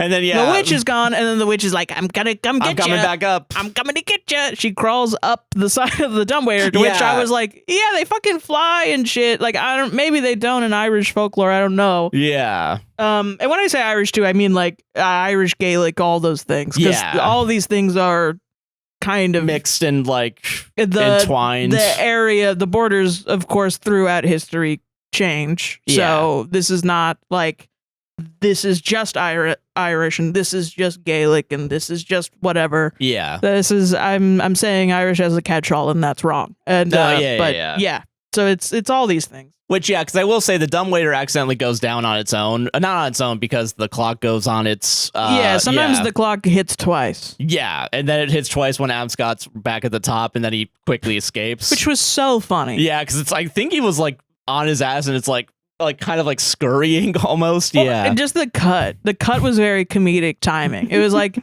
Whoo! And then it cuts to the kid. Yeah, with like the golf club or whatever, being like, and then he does it again to be a little stinker. Be a little stinker. Adam Scott is like, oh fuck this. And it's really funny. Yes, funny in like a horror movie way, you know what I mean? No, yeah. Horror comedy, same thing, yeah. But no, so then he draws a circle around the bed, and that protects him. Him, and then she like stalks him through the night on the outside, and then he falls asleep on that really comfy ass looking bed. Yeah, it does look like a nice bed in jail. Yeah. Goes to sleep, wakes up, and I think this is when Jerry comes back. Yeah, the next day. The next day. When he's like walked in, and Mal is also there the next day. Yeah. Probably to make sure that Adam Scott's dead. Fucking dead, yeah. Or at least close to it, yeah. Yeah. And then Adam Scott tries to get into this like little like side maintenance door or something. Yeah, where it's like he uses like a butter knife to take the screws out. Take this rusty screw out. And now that I realize it's his mom, it is kind of funny that like the mom just kind of like squats, looks at him like, from what the you doing what in you there? Doing there? Then she gets up and walks away like, fuck this shit. Yeah, all right. I don't know how to do that. I did think it was funny there's two different types of screws. I thought that was silly. That is, but also it's so real though. I'm gonna be honest with you. Like, I don't know if this is also a thing. I have to look into it. But I thought like, why is there a lot of screw turning? Because I think that is also some sort of folklore-ish idea. As like the turning of the screw. Because I remember that's like a book that I think The Haunting of Hill House was based on. Either The Haunting of Hill House or Blind Manor. Once again, I know a lot of...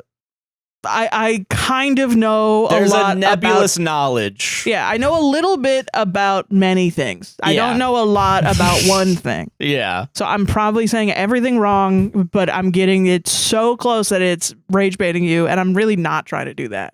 I am trying to be accurate. But I love those comments. I love those interactions. Keep the numbers up. You can say it. Just please don't call me an idiot as well. That's fair. Like just be nice to me. I think that's fair. Because I will get upset. You can call me an idiot if you think I'm an idiot. I'm just gonna hide you. The comments. Yeah. Because otherwise I won't be able to read the comments anymore, and I like reading them. But yeah, so Jerry comes back in a bloodied fucking like. Well, okay, but sorry, I keep trying to say this and then I keep not. Okay. This is my fault. The whole fucking place is wood, which is important for later in the movie, right? Like the doors are wood, the walls are wood. Yeah, and I know that America is built with. To be fair, tissue we paper are. Yeah, our plywood. Toothpicks. Yeah, like people are always surprised when they're like, "Wait, you can punch a hole in the wall?" Yeah, but okay. So I'm like, punch the fucking wall down. Make a weapon and punch the wall down. Yeah. And listen, I know I've been playing a lot of Project Zomboid, and it's like, oh yeah, you know that and thing. I've been doing a lot of crafting. But there are windows. Get a sheet. Which there's a lot of sheets. Put it around your fist. I will say, and punch through a window. I will say, watching The Nice Guys though, where it's like Ryan Reynolds does do the rapping thing, bleeds out anyway. Like it's still like it's not a guarantee. You're gonna bleed. It's not to make your shit not gonna bleed. It means that it makes your fist more surface area for the window. That's true. Yeah. Okay. You know what I mean? Like shit. Try and open a fucking window and get out of there. Yeah, so he doesn't kick that down, but he does kick down the wooden paneling that where the elevator, not the elevator, but the bell is. Yeah, because he pulls on the bell and then it comes off. He pulls it so much that it tears off. And then he kicks down part of the wall and gets down in there, and he is bleeding, which makes sense. Yeah, because he's But then I'm like, so you could kick the wall this whole time? What are you doing? I think he does try to kick down the door, though, doesn't he? No, he never Not the tried. door, but the maintenance one. Well, but that's the only metal door. Yeah, that's true, yeah. It's not wood screws, it's metal. So why would you not try to do it? To be fair to Adam Scott, he does jiggle it a little bit. He does like, that shit's locked. It's so frustrating. There's a witch in the room. kick the door. Kick the fucking door. Like, I feel like they would do this on Scooby-Doo. To be fair, you know what's also crazy? The witch also stopped by doors. The witch also does not, Stopped by chalk.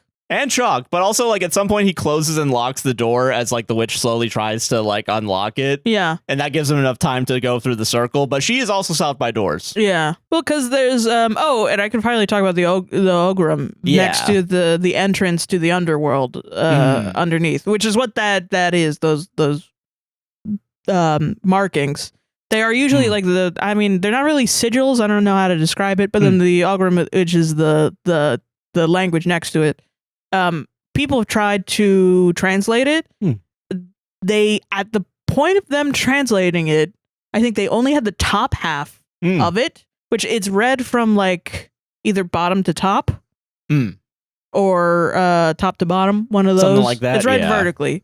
And one word that people have made out is on the left-hand side, it says hang, which makes total fucking sense, right? Because of the chains that the witch has. The chains. He was hanging himself. So maybe it's like, you will hang. And she also hangs up like I'm going to say treasures, but like, because at some point the bellhop tells a story of how he saw the witch and he drops his lighter. Yes. So like the lighter's hanging. Eventually the honeymoon keys are hanging in the room. Yeah. These like metal things that are hanging. Yeah. It's kind of like an entrance to like her kind of sick ass lair. Not gonna lie. Yeah. She's got a pretty sick, it's a series of tunnels and then you can climb up a dumbwaiter and you just have a penthouse suite. That's pretty fucking sweet. It's pretty sick. I like it. I think if I was a witch, I would be fucking chilling as hell. Yeah. Okay, now here's also why I don't think she's a banshee. Banshees are like, I don't know if she's a banshee. Because my first thought was banshee because of the wailing. There's a lot of wailing. But then also there are, oh my God, what is it called? There's an Irish term, and there's a big difference between these two different types of old women, like fae or demon creatures. Yeah. There's like a capital C and then there's like a lower C. The capital C is kind of like it can be seen as like a washerwoman that's like a ill omen. Kind of like a somebody's going to die in your family kind of vibe. It's like, if you see this, then there's bad shit's gonna happen soon. And it's very much not that. I think those are more akin to banshees, because banshees are like, oh, this is a bad omen. Witches are a different thing, where they're like, they're the lower C type, where they're like, oh, I'm going to fuck you up. I'm doing nefarious things to you. And banshees also, though, are then, banshees specifically are then followed up with like headless horseman ass guy, because it's like, ooh, somebody's gonna get you, and then he shows up to move you along into the underworld. Yeah. So straight up, I think this one was just a witch. Okay. Yeah. But Like, it's interesting that there's a lot of banshee imagery as well. And I think it's one of those tricks that the movie's trying to pull on you. Is like, to like be like, oh, which so, one? Idiot, you thought this was a banshee. Fucking And dumbass. it's fucking not No, it isn't. dumbass. It's just a lady. It's just a witch. But I thought it was interesting because in another video game, Phasmophobia. I was gonna say, are you about to bring up Phasmophobia? Because the second you said banshee, I'm like, Banshees are a ghost type in Phasmophobia, where they make a lot of sound. That's like one of the things that they do. All the different ghosts in Phasmophobia, different things.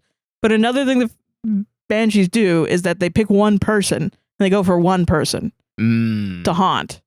Yeah, no, it doesn't really haunt one person. I think it does, though, because it's the point where she has Adam Scott.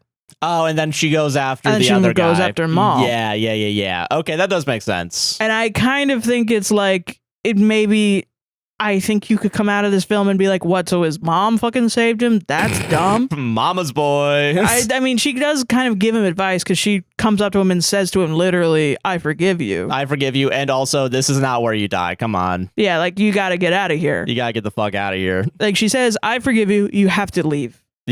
Listen. Like, you have to get out of here. And stop moping around and use this nail filer that Fiona used on your not to. She doesn't tell. Okay, the thing she literally I know says she doesn't are, say that. I know. Sorry. I know. I forgive you. Get out of here. Yes, that is literally what she says. Get out of here, but like you can't be here anymore. You can't be here. This is not where you're supposed to be. I think. Yeah.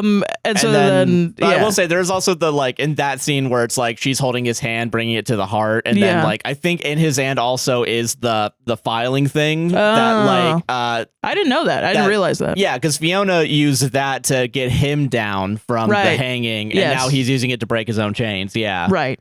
Which makes sense. Yeah. Yeah.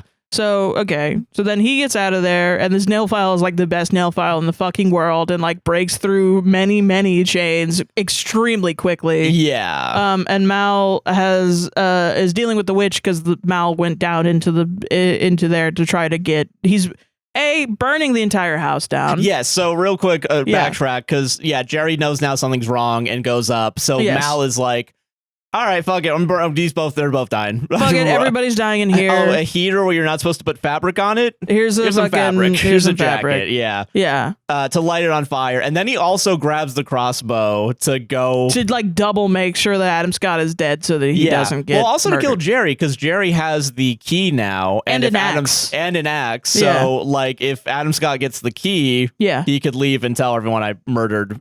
Fiona, yeah. Yes. So he goes upstairs to try and like kill both of them with the crossbow. Is able to kill Jerry. Yes, he does. He shoots Jerry in the head. Yeah, with the crossbow. Because Adam Scott knows that can tell that Mal's coming because of like the elevator ding or whatever. Yeah, he grabs the key to keep them both there and stuck. Right. Because I believe it's lockable from both the inside and out. By only the key, because there's like a gate in front of the elevator. Yeah.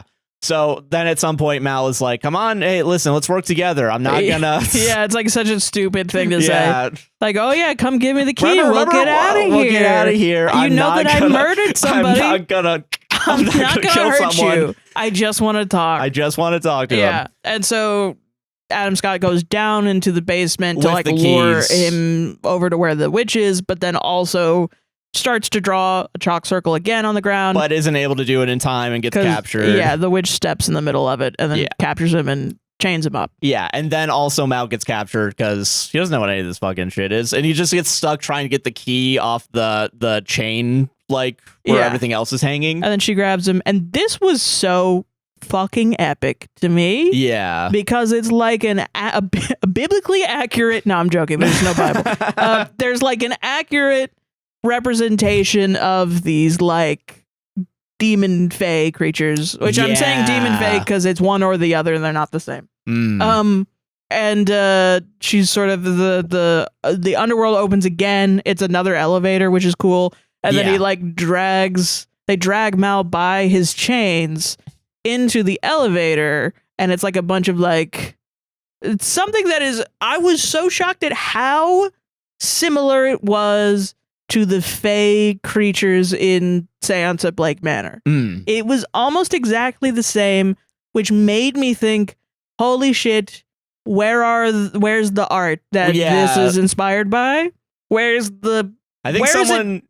expertly written? Yeah. Like, I need to know, because why is it the exact same thing? Yeah, so where's everyone getting this base from and then just expounding upon? Yeah. Fucking sick. It looks so cool. I love it. And you just hear him fucking like screaming and clawing. Does he also try to bargain with Adam Scott weirdly, or maybe even the witch, where it's like, hey, how are we gonna get out of here? We gotta get out of here. We gotta get out of here. Like, get me out of these chains, man. Yeah. And then Adam Scott's mom is like, you gotta get out of here, bitch. Because I will say, Adam Scott does seem like he's just accepted his fate and his death, and is like, all right, I'm here. I'm sitting crisscross applesauce. Which is why I think he could have, if he just beaten the shit out of the door, gotten out earlier. He probably was okay with the idea. Yeah, it's like a lot of this was just his own guilt. Yeah, because the only thing I think is giving him like purpose is to like give Fiona like her dues, you know, or like tell people that it's not Jerry, that it wasn't Jerry that did it, it was Mal, and then Fiona's up here, and like let's maybe give her like a let's get her the piece that she deserves. Which I will say, there's that great shot right after, because Adam Scott is able to escape. Yeah. He gets into the dumbwaiter and it happens to go off at the right time. Yeah. There's the shot as it goes up where it's, or I think it's as he's leaving, where at some point we just get a close up of Fiona's corpse and like her eyes are open. I love that. And as he goes up, I think as he gets there, it cuts back to her corpse and the eyes are closed. Yeah, like she's at rest. She's at rest now, because Mal got his fucking comeuppance. And yeah. And he is able to get down to the ground floor. Yeah. But it's so smoky and I think he's so tired and hungry and thirsty probably. Yeah, he's very weak. I think that's also part of it is probably he's weak from not eating and Yeah. So he passes out basically. And then the big strong maintenance man finds him and saves him. Well, he's also saved again by apparently it's his mom again because a voice calls out to the strong guy. Oh, and he's like, who's there? Who's there? Oh, yeah. Cool. Apparently it was the mom. I thought it was like a child version of himself, weirdly. Because it was a more feminine or younger boy voice, but apparently it's his mom. Yeah. Oh, wow. That's cool. According to Wikipedia. Yeah. I don't know. Someone might have just fucking lied. But I mean, I don't know. Maybe. Yeah. But he gets saved by the big, strong handyman. Yeah. Who saves him. It saves him. And now he's back in the hospital. Yeah. And then we get Albie. Who shows up. Who is, again, you're right. He is the nicest guy. He's so sweet. He's ice cream man. He works as an ice cream guy, you know? Yeah. And he comes in and he has, this is something that I thought was like, wow, what a dick. Adam Scott's still a dick? What the fuck? No, I kind of just pieced it together while we were talking. Yeah. Because Albie gives him a bottle of wine, like wrapped. Yes. And then Adam Scott is like, you can take that. I don't want it. And I was like, what a dick refusing his gift. But I think it's because he's an alcoholic. And he's trying, now he's... And he's saying... We're turning a new leaf, yeah. I do really actually like that Adam Scott's character isn't immediately like Christmas Carol ass. I'm Here's saved. all my money, everyone. Yeah, he's still Buy a kind Christmas of like goose. He's still being like dickish, kind of a dick, but in a more like jovial way. Yeah, he's like, you know what, I'm gonna try and be better from now on. It's the vibe, and also Albie reveals that as a revenge for the spoon burn, he put some of the mushroom powder juice or whatever in his flask. Adam Scott's whiskey. Yeah. And then we get the reminder, which I will say, this is one of those moments where it's like, okay, the Netflixification, where it's like, let's replay that scene. A little bit, yeah. Where it's like, oh yeah, it connects the spirits, the mortal to the supernatural. Yeah. And then he also looks at his like wrist, and it's like, oh, the chains were real. They were that legit. That part was real. Yeah. Yeah, and it's I guess it shows a lot of growth all at once, in that he went from a guy that didn't believe in this shit to a guy that now does. Yeah. When he could have just chalked it all up to, this is a hallucination. True. Yeah. But instead is like, no, that shit was real. I'm going to continue to like live and now believe. Yeah. Which then brings us back to the book he's writing. Yeah, The Conquistador and the Kid. Where, what is it? He changes the ending from what he wants it to be, where it's, I'm killing that kid, and also I'm going to die. Oh, that didn't work? Fuck. Oops. Oopsies. So what he does is, and I thought this was super interesting, the way it's like presented, where it's like, the Conquistador is still going to try, like, thinking about hitting the kid. Yeah. He says he can't, though, and then gives the kid the bottle, and it's like, hey, all right, listen, just right here. And keep going, and then you get all the treasure, and I don't deserve it, you get it. And then the kid throws it away and hugs him, and then it does reveal that the bottle landed next to another skull. Yeah, because they believe the skull is what's strong enough to break glass. Yeah. So essentially, like, a good ending in that by chance they both have now found a thing that will lead them both to the treasure. Yes. After, I guess, almost committing both of them like a horrible act on each other, and then realizing that's not actually worth it, and they're in that and circle, forgiving each other, kind of. And then this happens inside the circle where it's like, now this is a tool of safety, right? That was just really good. I really liked it, honestly. I think like it's just a good little story, Yeah. I just like shit that I really like Irish folklore. I think I also got really into it because of Critical Role season 4, because Brennan was raised with a lot of Celtic, Irish folklore, and uses a lot of it. And I think I'm a type of person where if I like somebody's work a lot, I will look at their influences because I'll probably like those too. Yeah. And at least he gives me more of like stuff to say. You know? No, I feel that. I will say I've learned a lot today. Yeah. So I really do appreciate you bringing your knowledge here. No, I thought it was really, I honestly was very happy when I was reading about it. I was very happy to be validated with a lot of what I thought because I was dismissing a lot of it as, that's a video game, Sarah. Video games aren't fucking real art. But it also makes me really love the Seance at Blake Manor, which, by the way, please play the Seance at Blake Manor. I want them to make another one. I need them to do it. Please. It's such a fucking good game. Please send all your love mail to them and tell them, I love them so much. I need them to do it. I would give them $1 million to produce another one and just let them do it. Let them do it. I don't give a shit if I had it. A lot of that's in there. I really love this type of stuff. Yeah. I liked it. I don't know. I liked it a lot. There's something good about just good. Just good. Yeah. I like it. A solid 8 out of 10. You know what I mean? Yeah. Yeah. I would guess watch it again. I'm saying that because of Sinners being like that's a 10 out of 10. Yeah. That's a 10 out of 10 for sure. But this is just, I would watch it again just to get more shit. Yeah. You know? I feel that. It makes me want to look into it more. Sinners, I think also for sure. Yeah. But I mean, this is like, I feel like it could be a Hereditary if you want. It's very, and I think it's more akin to Hereditary for me, and that's the type of shit that I like. So, like lore. I would love more of that. Yeah. Honestly. And less Terrifier, please. Yeah. Love of God. Yeah. Movies don't mean anything.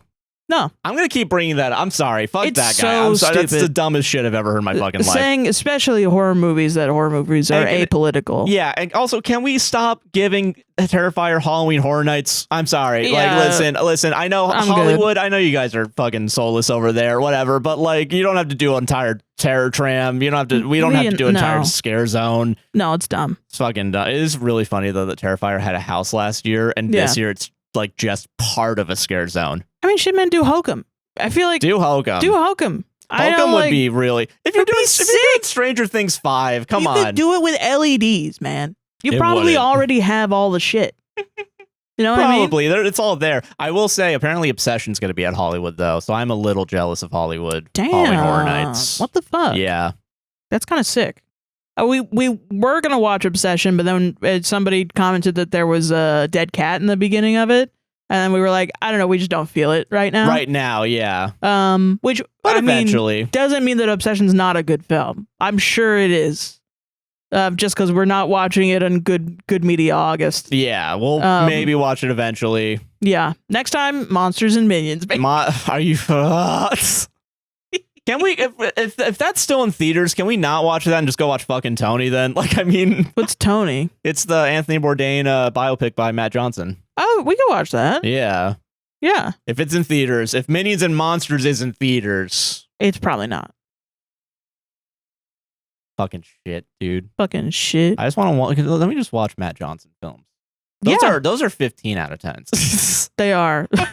That would be crazy. That would be crazy. It's kind of hard to rank anything higher than Sinners. That is true. Yeah. Just as a marvel, you know? Yeah. I don't know. All right. Anyway, ad time? Ad time. Welcome to the ad break. Hello. Hey, are you enjoying this podcast so far? I know I am. Then you better like, comment, subscribe, hit the gosh darn bell, hype the video, share the video. If you're watching on YouTube, but also rate us 5 stars on Apple and Spotify podcasts. Please. It helps out the show so much if you do that. So please consider if you're able to. Yes. You know, it's a free, easy way to support the show. Yeah. We very much appreciate it if you do it. Yeah. If you want to go above and beyond, there are a couple ways to support us financially. Mm-hmm. We'll start this week with buymecoffee.com/APWSTR. Yes. If you just want to leave a one-time tip, it's $3 a coffee. You can send as many coffees as you like, and you can leave a little message. And as long as it's not racist, homophobic, transphobic, bad, or mean, or whatever. Or too much personal information. Yeah, we will. Even if it's mean, sometimes we won't read them. Sometimes we will. We'll at least read what you say. It.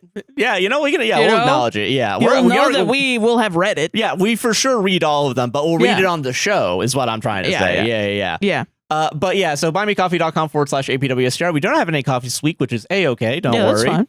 But if you want to support us on a monthly or yearly basis, you can go over to patreon.com/APWSTR. On Patreon, you get a ad-free feed. So there's no ads if you're watching the video. You get an RSS feed that doesn't have any ads. Yeah. This segment's not included as well, so you get right to the next segment. Yeah, that's pretty cool. Yeah. But there's also exclusive content, a Discord with a very nice community there. I have no clue what the fuck we're doing with the book club. I don't know what's happening. Book club is a bit... It's in, I guess, a hiatus. It's a little hiatus. We tried to read Yellowface and that we just didn't. Yeah, so I don't know what's happening. Part of it was housing inspection, but yeah. We had a rough July, I guess. July was a little rough. July has hands, as they say. You know, it didn't feel like it in the moment, but looking back on it was pretty rough. It was like thing after thing after thing. Yeah, it was nonstop, nonstop July into good media August, yeah. I don't know. Maybe we'll redo the wheel and just make another claim at some point. That sounds good to me. Yeah, who knows? Yeah. But yeah, there's also early releases when we're able to do it. Yeah. So please consider joining. It's $1, $3, $5, and $10 tiers. All tiers get the same thing. It's a pay what you want model. Yeah. $1 and $3 tiers, you do get a free week trial, and $5 and $10 tiers, while you don't get a free trial, you do get your name added to the end of the podcast and the video, as well as in the description. Yeah. We also have merch. Oh, look at it. Look at the hat. Look at this hat. Look at this. The pillow. Dude, fashion 2027. Look at the pillow. It's good. It's good stuff. So please consider going to our Dashery site, dashery.apwstr or apwstr.dashery. I'm not entirely sure which one. I always forget. One of them. Yeah, but it helps out a lot. You get to wear something, you know? Yeah. You get a tangible object. Everything else we've said is, intangible. Yeah. But we also have mutual aid links down in the description if you want to talk about that, Sarah. Yeah, Palestine, Congo, Sudan, of course, they are all down there, as well as anti-ICE links that tell you your rights. When dealing with ICE, if they do come to your door, demand that they give you a warrant signed by a judge. Please also make sure that you know what a warrant looks like in your state, because sometimes ICE will give you ICE paperwork, which is not worth the paper it's fucking written on. And make sure it's also signed by a judge and not just like stamped or by some fucking ICE officer as well. Yeah. Because that's what makes a warrant official. And making sure that they slide it underneath your door and don't open the door for them, because some ICE officers will take that as, oh, I'm allowed into your home now, even though that's not true. And these are rights that every human being has if you are in the vicinity of the United States, regardless of your immigration status. Yeah.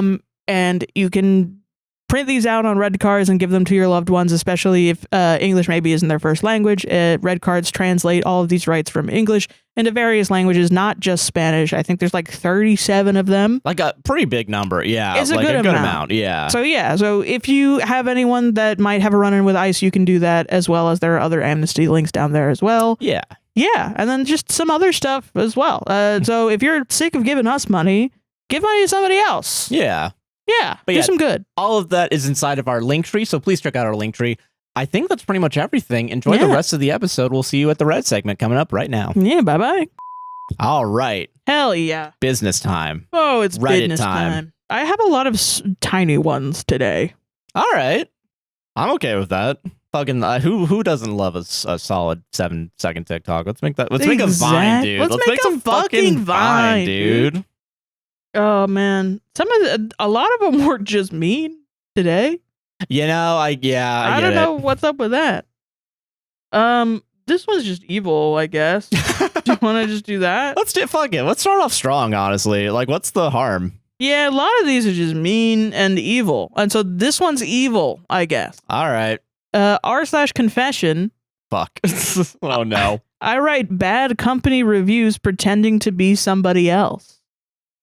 Okay. Whenever a coworker gets on my bad side, I would sometimes write a bad review of the company I'm working at and tailor it as if my coworker wrote it. This is okay. I keep an arsenal of all the issues they are openly dealing with. I get excited when people overshare, because that way I can use that information against them whenever they cross me. Okay, all right. This can't be fucking real. What are you talking about, guy? I've only ever done this 2 times. Can't say I'm proud of it, but I'll post it on the internet, I guess. Yeah. I'm not sure if anything ever came out of it, because I never stay that long at jobs. Why would you? Yeah, you seem like a pleasant guy to be around. Yeah. What the fuck? So my first thought when I first read this was that, oh fuck, I just had this customer come in and they were really mad at me. They were such a Karen. And then it goes into the memory bank of, if you ever cross me, I'm going to pretend to be that Karen and say that you did something really unprofessional. But no, it's like you're trying to get like personal information from your own coworkers and like to write a review of your own company as your coworker and give it a bad review to fuck up their job on Glassdoor or something. Because that's the only thing I would think of where you're reviewing your own job. Yeah.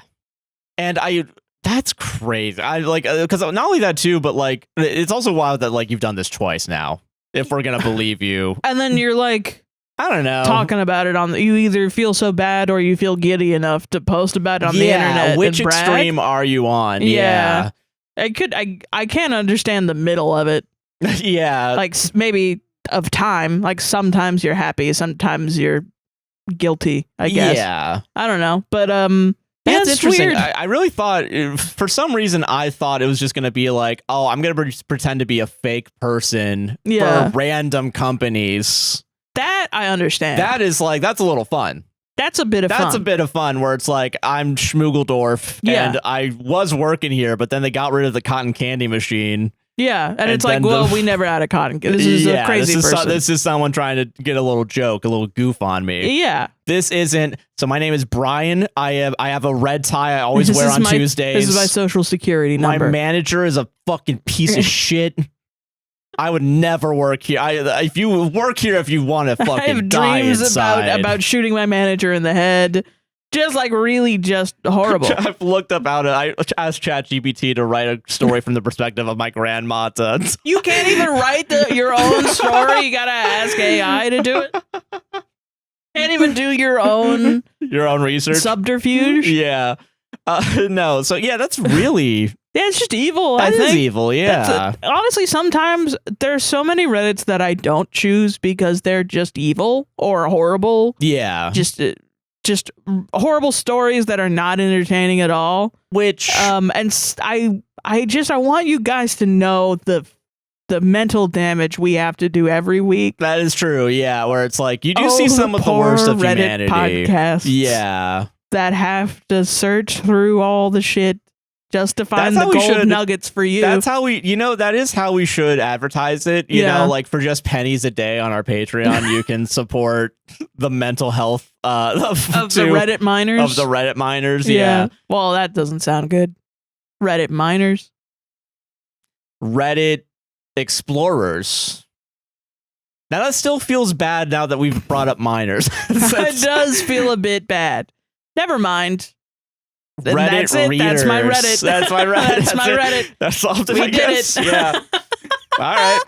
We take those. Listen, don't do that. Don't do that. I guess never tell anyone anything, I guess. I feel that's what we're saying. Yeah. Also, like, I feel like only in extreme circumstances do I feel like I'd fuck someone's money up. Yeah, like I've been legitimately harassed at work, and I've been told, and I wanted to, but then I was like, no, you're right, actually. That's fucked up to fuck that guy's money up. Although I will say, if you're being harassed at work and you want to fuck somebody's money up, I support you. No, and I will say too, like, what is it? If you, because there's always those times where it's like someone leaves like a racist comment on a TikTok, and then you get the response TikTok of like, all right, so I found out where you live, and here's your workplace. I think that's totally fine. I think that's fine too, right? I just wouldn't fuck with, depending, unless it's super severe, like racism or something. Like, I wouldn't fuck someone's money. Where there's a bit of me that's like, talk shit, get hit. But then I also talk shit, and I don't want to get hit, you know? No, I mean, yeah. And I think that's just the human condition. Yeah, you know, and like, listen, I know we literally put microphones in front of us, and by we, I mean I, and then I forced you to be here. No, I choose to be here. You know what I mean? Yeah. Like, I will also take accountability for the things I've said. I'm dumb. You're not dumb. I can be really dumb. And I think that's just a thing that happens sometimes. Yeah. With the amount of content that we make. And it's something where I try not to be. And the carbon monoxide poisoning that occurs inside this room from being in here too long. I honestly think if there was a way to determine how smart we were pre-podcast, versus now, Fucking. I think there's a dip for sure. Yeah, okay. I think it's not as much as you would think because we have gotten smarter as we've gotten older. Yeah, but if we didn't have the podcast, we would have gotten smarter. it would have just been straight up. Yeah. But now it's like a little, like the weight of unbearable expectations is breaking down the IQ line. I think it's literally just the act of podcasting. Probably, yeah. I don't think it has anything to do with our audience. I think it's fully, this is a medium that will ruin your brain. What do you mean Joe Rogan ruined everything for everyone? No, that's Joe Rogan. I blame Joe Rogan. It's not podcasting that ruined Joe Rogan. No, I'm not giving any of these men an out. It's also them. No, yeah. All right. I'm gonna start with do I start with the one that made me laugh this morning? Yeah, I mean, let's have some whimsy. Yeah. I like that whimsy's making a comeback. Whimsy's back, baby. Yeah. It's the year of whimsy. It makes me happy. Last year was yearning, this year it's whimsy. That's true. I'm year was yearning. I decide whenever I want it to be. Okay. All right. That's whimsical, I guess. Yeah, fuck you. Okay. All this shit's made up. All right. Am I the asshole for telling my friend her 7-year-old is not invited to my birthday murder mystery party? But what if she solves the whole case? Yo, you don't what think if she's smart a detective? Listen, I was playing Clue when I was 7. That's my favorite fucking game. You're not enabling your kid to learn a new skill right now. Deduction, yeah. like a Sherlock Holmes. Yes. I, 41 male, am having a 90s themed murder mystery party for my birthday next week at a mutual friend's house. Why is it 90s themed? See, now I'm out. There's too many variables. What is it, like Clueless? Is that what it is? You got Daniel Faison showing up? Dude, only if, man. I wish. My friend, 42 female, has an 11-year-old daughter and a 7-year-old son. And our mutual friends have a 10-year-old daughter and a 9-year-old son who all factor into the story. I am childless. For this specific murder mystery, we need at least 7 people for it to work. It was marketed for teens and adults. Oh. Mild violence, mild romance, and suggestive themes. My dumbass thought you made this whole thing up. I guess it's not there's like a a service, yeah. Okay, I understand. To get the requisite number of players, we had to invite the 2 elder girls. The 9-year-old boy is also not participating, but lives at the host location, so we'll most likely be playing Minecraft in the other room the whole evening. Why can't the 7-year-old do that? Is Minecraft that leaves the 7-year-old. Not a 9-year-old thing? Is that too young for Minecraft? Is it one of those things where it's like 1 kid you can leave unattended? 2 kids, now they need a babysitter. Is that like... That's not what it is. Okay. I will say the dad would have looked over this kid. Okay. But yeah. So it's not that. Don't worry. It's not, right. Yeah. I did not choose a child abandonment story for our comedy podcast. I get why you would, though. It's hilarious. It's funny, yeah. As a child of neglect, I can say that. I do not recall explicitly discussing with my friend whether her son could attend until a couple of days ago when I asked her and her daughter about their costume plans. My friend told me not to talk so loud because they were trying to hide the party from her son. Fast forward to tonight, and she messaged me asking if I was okay for her son to attend or participate in the murder mystery. I told her that I didn't really think that was a good idea because he would be a distraction. She then claimed I'd previously mentioned that her son could come and that he was now aware of the party and wanted to come. I said I didn't think it was appropriate. Okay. She responded that it was odd that only her son was being left out. I replied that the other boy would not be participating and that in a perfect world I would have invited only adults, but we needed to fill a quota. I said if he came, I prefer he was playing in the other room but did not participate. She said that it was clear I did not want him to attend and that she would find something else to do with him that night. And I was fine with that. FYI, her husband is not coming and could take care of their son. Even though she said she was fine, I still feel backed into a corner into letting him attend. I feel awful because I love her son and I feel like I'm excluding him. However, in my head, I pictured a somewhat serious but still fun event where all the players were focused on the game and not being distracted by a small child. But it could be argued that I have already given up that idea by including the 10 and 11-year-olds. So what does it matter if a 7-year-old also attends? I mean, a 7-year-old's very different, I feel From like. a 10, 11, yeah. Additional info that seems relevant to me. My friend is awesome. I love her and her children deeply, but she is also super flaky when it comes to planned fun. I'm also very put off by changing of plans. Also, the conversation was all over text, so I may have misinterpreted her thoughts and feelings. Should I back down and invite the 7-year-old, or should I drop it now that she said they won't bring him? I'm of two minds because it is like, okay, here's just my opinion, and it's probably not. And we can go further into yeah. I feel like if you're an adult and you're planning like a game night, I feel like it's not realistic that everyone's gonna be completely in on the game. Especially if it's not something they've all done before. Yeah. I think it's just you can't expect everyone to drop everything and be in on the game. Like people, especially if they're parents, like, and they have lives and stuff. They got other shit going on. And you might be like, well, that's rude. And I'm like, I just think that's life. I don't know. Yeah. Maybe some people have like, or you just need friends that are gamers. You need gamer board game playing friends, and if you don't have those friends, then you don't have them. Yeah. And then it's like, I get that it's like your birthday. Is it a birthday party, right? Birthday party, yeah. So I understand, and I don't think it's a big ask, but I think also, like, so then that's where I'm like, okay, so this is your friend, and you're not really, like, kind of listening to or like, you're not really planning, and you're also not really telling your son, like, it seems like you could just tell your son no. And like the fact that the dad could watch over them is kind of wild, and like the dad's not going, so like what's the holdup? And I think it literally just is the son wants to go, and you don't want to tell the kid no and make them upset. And it's like, okay, well, but that's your job, because you've decided, oh, I don't want little kids at this party. But then it's also like, I would assume it's a murder mystery party. Yeah, I wouldn't want a 7-year-old there. I mean? I get what you mean. Yeah. So I'm kind of mixed up about this one. I don't really know the opinion that I should have. No, know what I mean? No, yeah. I think I understand being two minds about it, because like I can recognize as someone who like wants to plan events, or not plan events. I don't plan events. Yeah, you never do that. I don't know what you're talking about. When we go to events, right? Yeah. There is a part of me very fortunate that we only have one little kid to worry about, you know? Yeah. But like it is, because I can understand it being a lot to handle a kid, right?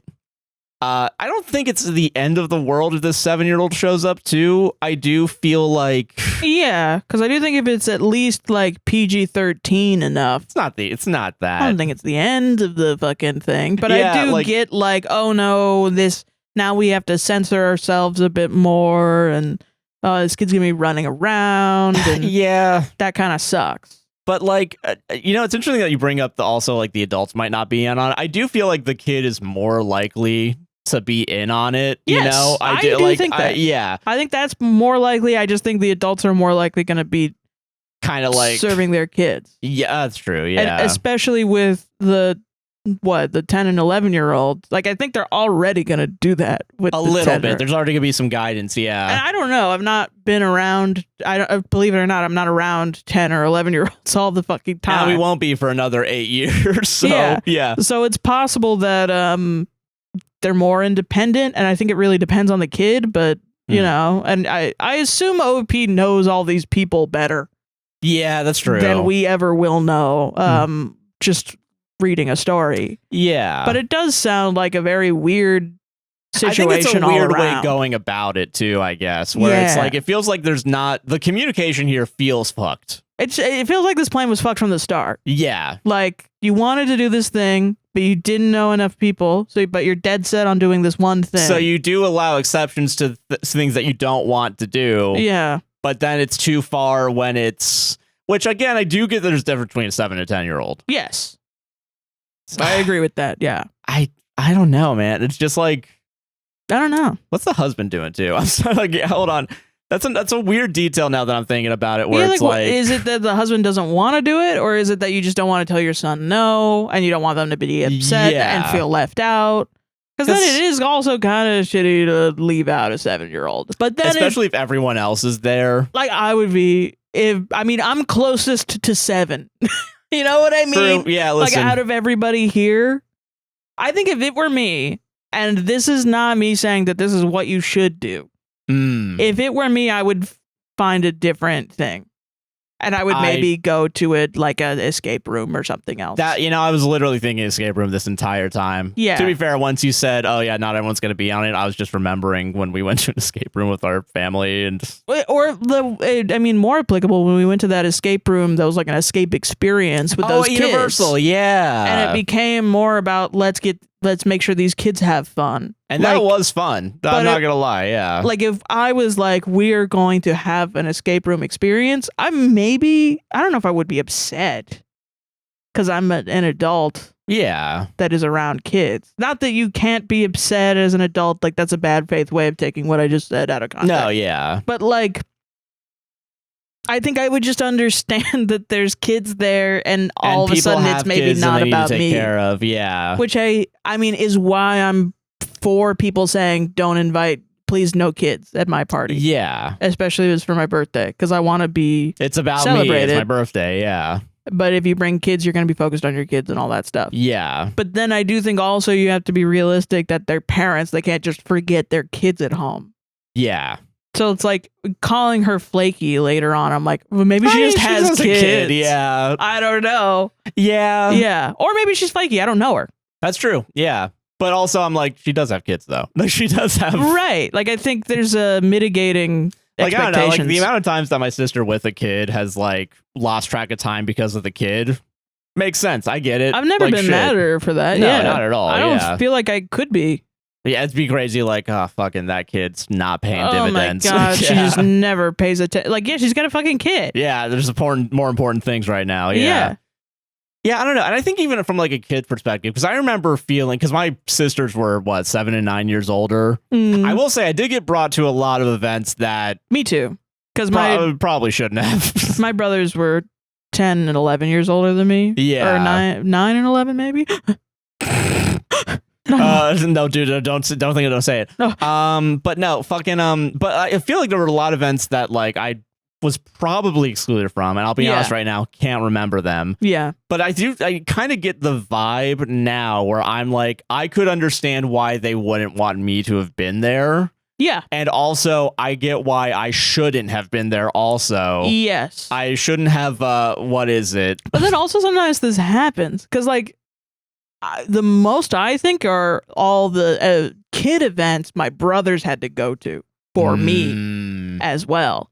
That I'm like, they were kind of like, at least they were good sports and were like, and well, I'm going to go to baby stuff. Yeah, like tone back, like, you know, like, being okay, a teen. I won't curse. Okay. Yeah, like that also is part of it. So it's like, I don't know. I don't know either, man. Yeah, I do think I guess I'm leaning more on the side of NTA because it's their birthday.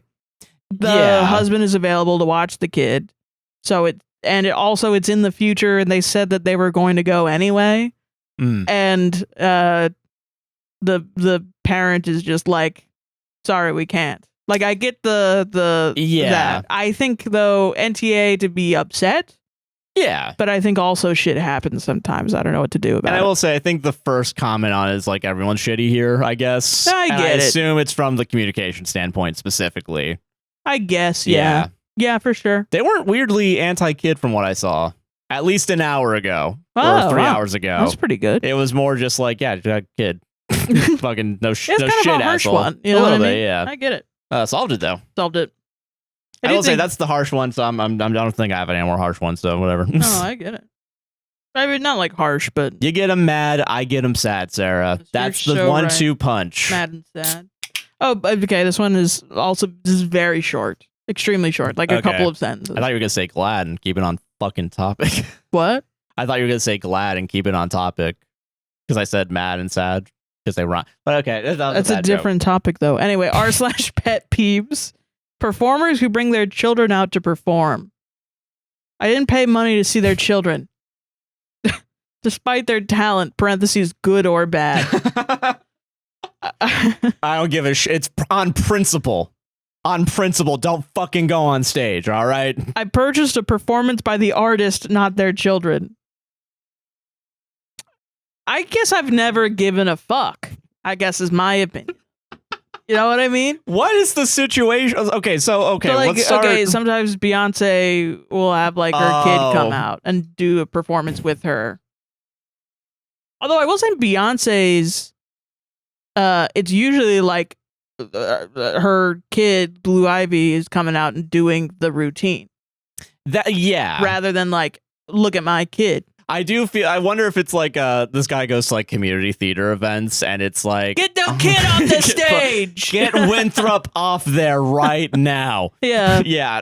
Why did those dude, getting mad at like just the idea of like from Music Man, the part that I played when I was 8. Yeah. Get him out of here. Get him out of here. Why did those fictional characters have kids? So funny. But no, like that's such a, because I will say too, I do think it's a little I don't care about Nepo babies. Let's start there real quick. I don't give a shit if like some Nepo babies are good, some are bad. I think once a Nepo baby starts talking with authority and they haven't earned it, that's where I'm like, oh, that's kind of fucked up. Because there are Nepo babies that still make great art and do the work. I mean, like, Jack Quaid, for example, I think is a good actor. Yeah, and there's probably a couple others, but the blonde girl from Stranger Things. Oh, really? Yeah, she's somebody. But like, I don't think it's inherently bad because I mean, because what is it? It's like I think it was on Red Letter Media where they said this, where it's like it's the family business. You know? Yeah, I think that's kind of normal. like if you're an actor and you have a kid, they might want to be an actor. Man. I will say, I know like musicians that their parents are musicians and they're gigging right now, and it's like you definitely got a hand up. Yeah, like, for sure. You are also very talented and you work very hard. I can't complain about that part. Yeah. Yeah. I wonder though sometimes when it feels like the parents trying to force on people the idea of my kid being a star. Yeah. I don't know for sure if that's a reality. Yeah. Because like I can think of like famous families where like the kids are, I mean, to be fair, the only one I can think of right now is maybe like the Jackson 5 or something where it's like the dad very clearly like pushing, Yeah. But then also Michael getting out there and just running away with it. Yeah, right. That's one of the funnier concepts. If you ever go and watch these, it's like, one of my favorite jokes is like Tito is like the older one that's like trying to be the heartthrob, and then baby Michael comes out and sings his little heart out, and everyone's like, oh my God. Oh, dude. And he's like breaking like racial stereotypes and barriers with his talent. And Tito's like, what the fuck? I was here first. I fucking hate this fucking I had thing. more time. This is and fucked for up. what? Yeah. So I don't know. I do think, as long as it's not being forced on the kid, I kind of don't care. Yeah. But I do recognize. I guess it's like, isn't it always, I guess? That is true. But then I'm also like, I mean, it's like, expect an artist to tour without the their entire kids. year, without their kids, without their family, and not make touring their whole life. Know what I mean? Yeah. I just feel I feel like that's not realistic to keep up with the demand of touring and making money off of music. Yeah. Touring is a privilege for the artist. When really most of the time it sucks ass. It sucks ass, and it's like the only way they're gonna make money. Yeah. So like, why wouldn't, if you have a little baby and then you have to go on tour? Yeah. Why wouldn't you bring your wife and your kid with you on tour, and then bring your baby out on stage and be like, look guys, I have a baby. And then everyone and goes then fucking go away. crazy. And the OP is sitting there like, fucking downvote karma, yeah, negative karma for it would be so this funny. person, I'm now for thinking Adele. Yeah. No longer friends with Adele. Yeah. Fucking childless musicians are my only friend now. Yeah. I do think it'd be kind of funny though, like, because my sister used to act, right? Yeah. If she would bring her kid on stage like as a performer, but like the kid's still in her stroller with like the noise canceling headphones on. Yeah, and it's just kind of looking just at kind you of looking around like, what the fuck's happening? What's going on? I don't know what's happening. I could fuck with that. Weirdly enough. I don't know. I think it's cute. While she's in like Sweeney Todd or whatever she was in. Something insane, yeah. But I don't know. I think that's cute and funny. Yeah. I guess it is like, I don't know. I guess a lot of people too are also like, but then that could fuck up the kid. I think sometimes you're more worried about this kid then you should be. It's not your kid. Know what I mean? Sometimes I think definitely you should be worried about other people's kids. Yeah. Like if they work at Nickelodeon or something like that. But I mean, because like I don't think like I don't know how I feel about child actors. Like I see the like that. But like if we're still gonna have child actors, at the very least, what we should be doing is protecting them. Yeah, but clearly that's not necessarily a reality for everybody. Well, and I don't even think this is about them like being an act. I think it's more just like, isn't this fun? I brought my kid out on stage. Yeah. I don't really. I honestly don't think that would be the worst thing to happen to a kid. I don't think it's. I think most of the time it's usually the kid wants to do it. Yeah. If the kid says they want to do it and then you tell them like, okay, here's what could like listen, just so you have the reality, and they're still like, yeah, I would be like, okay. Honestly, you know what I just said? Most of the time I think the kid wants to do it. I disagree. I disagree with myself. Actually, you know what? Because I've brought this is a conversation between past Sarah and present Sarah on camera now. The fucking amount of time I wanted to be a performer when I was a kid, and I would have adults be like, "You should do this," and I was like, "No, that would suck." I can't imagine. Actually, your dad's Johnny Cash. Do you want to come out and see the people, honey? No. No, thank you. Oh, I have to. Because there's a bunch of people out there. Fuck that. No. I'm going to the fucking green room, Dad. Shut up. If I'm somebody in the audience and it happens, I'm not going to be like, ew. But I'm not going to be like, I don't know, I guess like, yay, that made my night. Just seeing their kid. That's kind of weird. Yeah. I guess I don't have any opinion about it. Where's the middle ground of like, kids exist? Well, you kind of have to deal with them, believe it or not. It's called children, and all your parents are having them. All your parents are doing it. Followed it. I think it's a strange pet peeve to have, but I guess that's what pet peeves are. That's true. Yeah, there's little things that I can't really explain, Yeah. That's pretty funny. Am I the asshole for asking a high ropes instructor on a Go Ape course to let us go in front of a group of children because they would be too slow? Okay. Hello. Hi. I am a 25-year-old male from the UK. I was out on a trip in a country part with my girlfriend, same age, last weekend. We decided we would book onto the Go Ape course. Okay. For those who don't know, Go Ape is like a high rope / zip wires course in the trees. I've done many before and enjoyed it. I once worked as a high rope specialist while working in a summer camp in the US one summer. Both me and my partner are competent climbers. We had others booked in on our session. We had to go through a long safety brief after getting into our harnesses, which took almost an hour. When we were finally ready to start, our group instructor told us to line up. We were stuck behind a group of 4 children and 3 adults. The children were all very nervous and said out loud it was the first time they had done anything like it. Okay. The adults also appeared to be very uncomfortable. Having done this many times before, I just knew they would take forever and hold us and everyone else up. They would be super slow about everything and make the course 5 times longer than what it should be. I felt as though the instructor should let those who are more confident and experienced go first so we weren't held up. I also didn't want to take all day as we had other plans too. So I asked the instructor if we could go first. They asked me why, and I explained that we are experienced climbers and that group, whilst I'm sure we're very lovely people, would clearly be super slow and hold everyone up. I felt as though it was just common sense for us to go first. The instructor said, no, that's not something that they do, and they just go in order of the lineup. Okay. She gave me a really funny look. The adults in the group with the children also looked at me with a lot of contempt. So we completed a course. As I expected, it took 3.5 hours. Oh, Jesus. When it should have taken 45 minutes. Yeah. We spent 95% of the time just stood on platforms waiting. Oh. The nice scenery only amused us for so long. Afterwards, my girlfriend told me I should not have asked the instructor that and I was being rude. But from my perspective, I just wanted to apply common sense to the ordering as we would not hold anyone up. Am I the asshole? Update. And I have some information that makes this the funniest update I've ever seen. Yes. People who are saying Go Ape is primarily aimed at kids. This is not true. Is it? Most of the places have multiple courses for different ages and abilities. The one we did were aimed at adults. Okay. Sarah, open up Google. I bet it is. Google. As soon as you said high ropes and zip lines, I thought this is for kids. Like, unless you're in they're in the UK. Like, where are these trees? Where do they got trees in the UK? I don't believe that. Like mountainous. I mean, maybe. I don't know. I've never been there. But also, this is the most UK shit I've ever heard.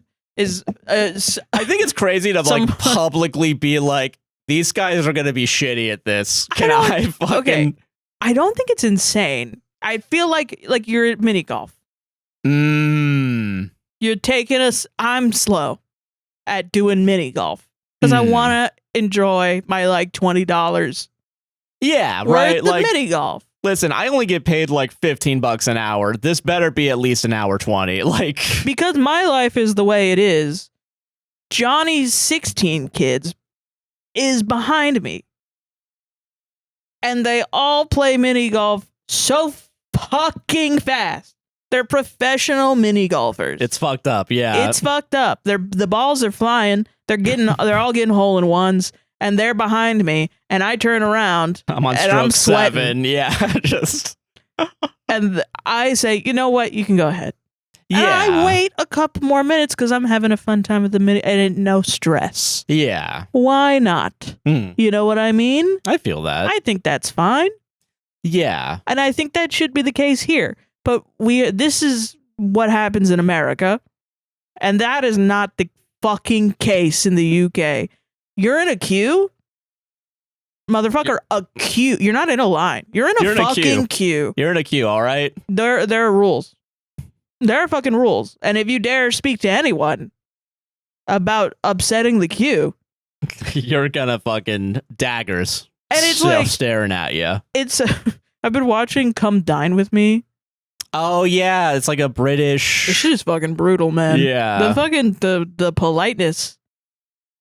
They're about ready to cut each other, like at any fucking moment, at any goddamn moment. What you did was unforgivable, I think, because it's like people will be nice to your fucking face, and then they'll give you a little stank eye, and it's a problem. It's a problem for everyone else around if you even kind of look a little mad, but also everybody looks a little mad. Yeah. So but when they look more mad than usual, it is kind of like I would be uncomfortable for sure.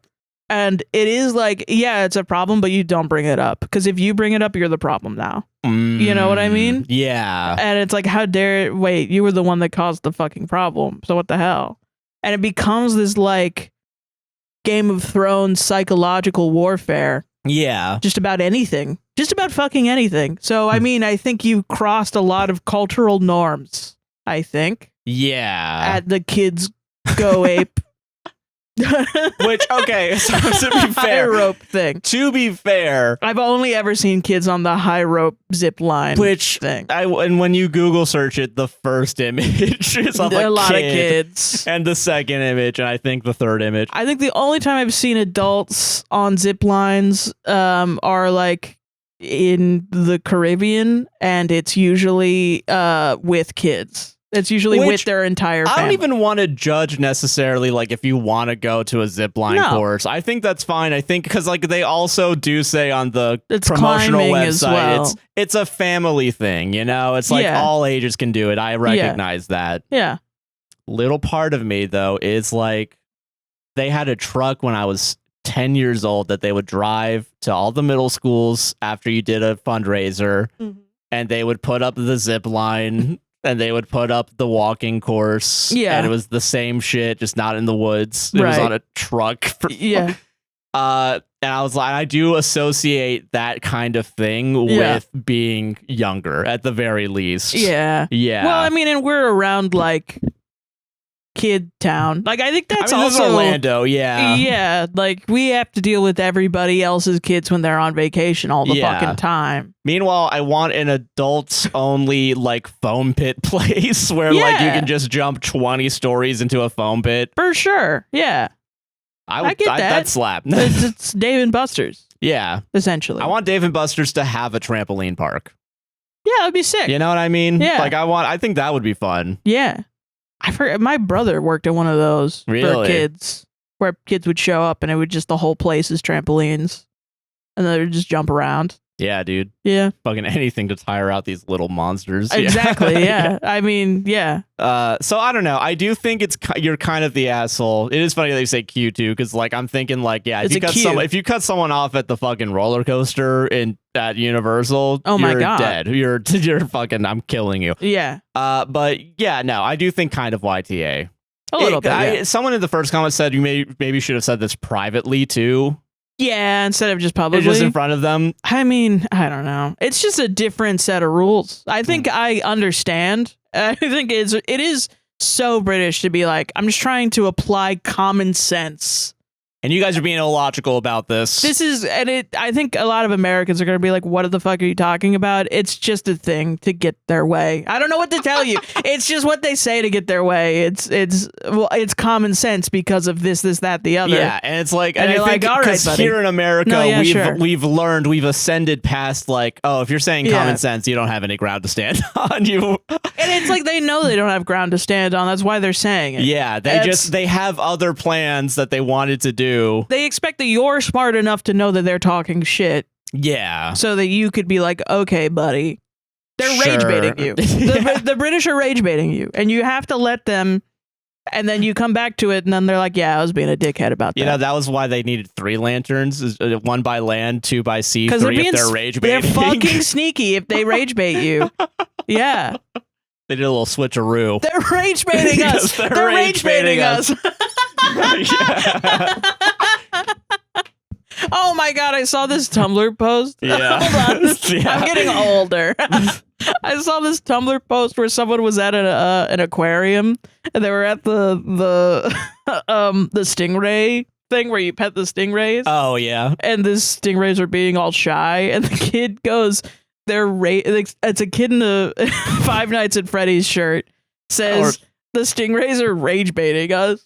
And I just think that's fucking so good. I think that's so good. That's really good. Anyway, Five Nights at Freddy's is for adults and jump rope is for kids or something. I think I don't know what ziplines are for kids. Yeah. I saw another one that was like, oh no, I went to the off-brand Chuck E. Cheese and now all the fucking guys are trying to murder me and they've subverted my expectations that this is cute and for kids. What the fuck? What the fuck, What dude? the fuck, Freddy Frostbear? Freddy Frostbear, dude. Me when I'm at the end of The Shining. Okay, this is the 10th dentist. Oh no. 10th dentist. Oh no. Okay. It should be socially acceptable to fart when you need to. You know, I mean... I got new Reddits because all my other ones were mean and weird because I got them last night. And I will say I did also pick some new Reddits because they were all just like... They're just sad. Sometimes they're just sad. Fuck that. Let's talk about farts, dude. Listen, sometimes you have to do a fart Reddit. You gotta do a fart Reddit. If you're really busting to fart and it is hurting your stomach, it is okay to fart. Busting to fart? Yeah, if you're busting. Do they know what that means?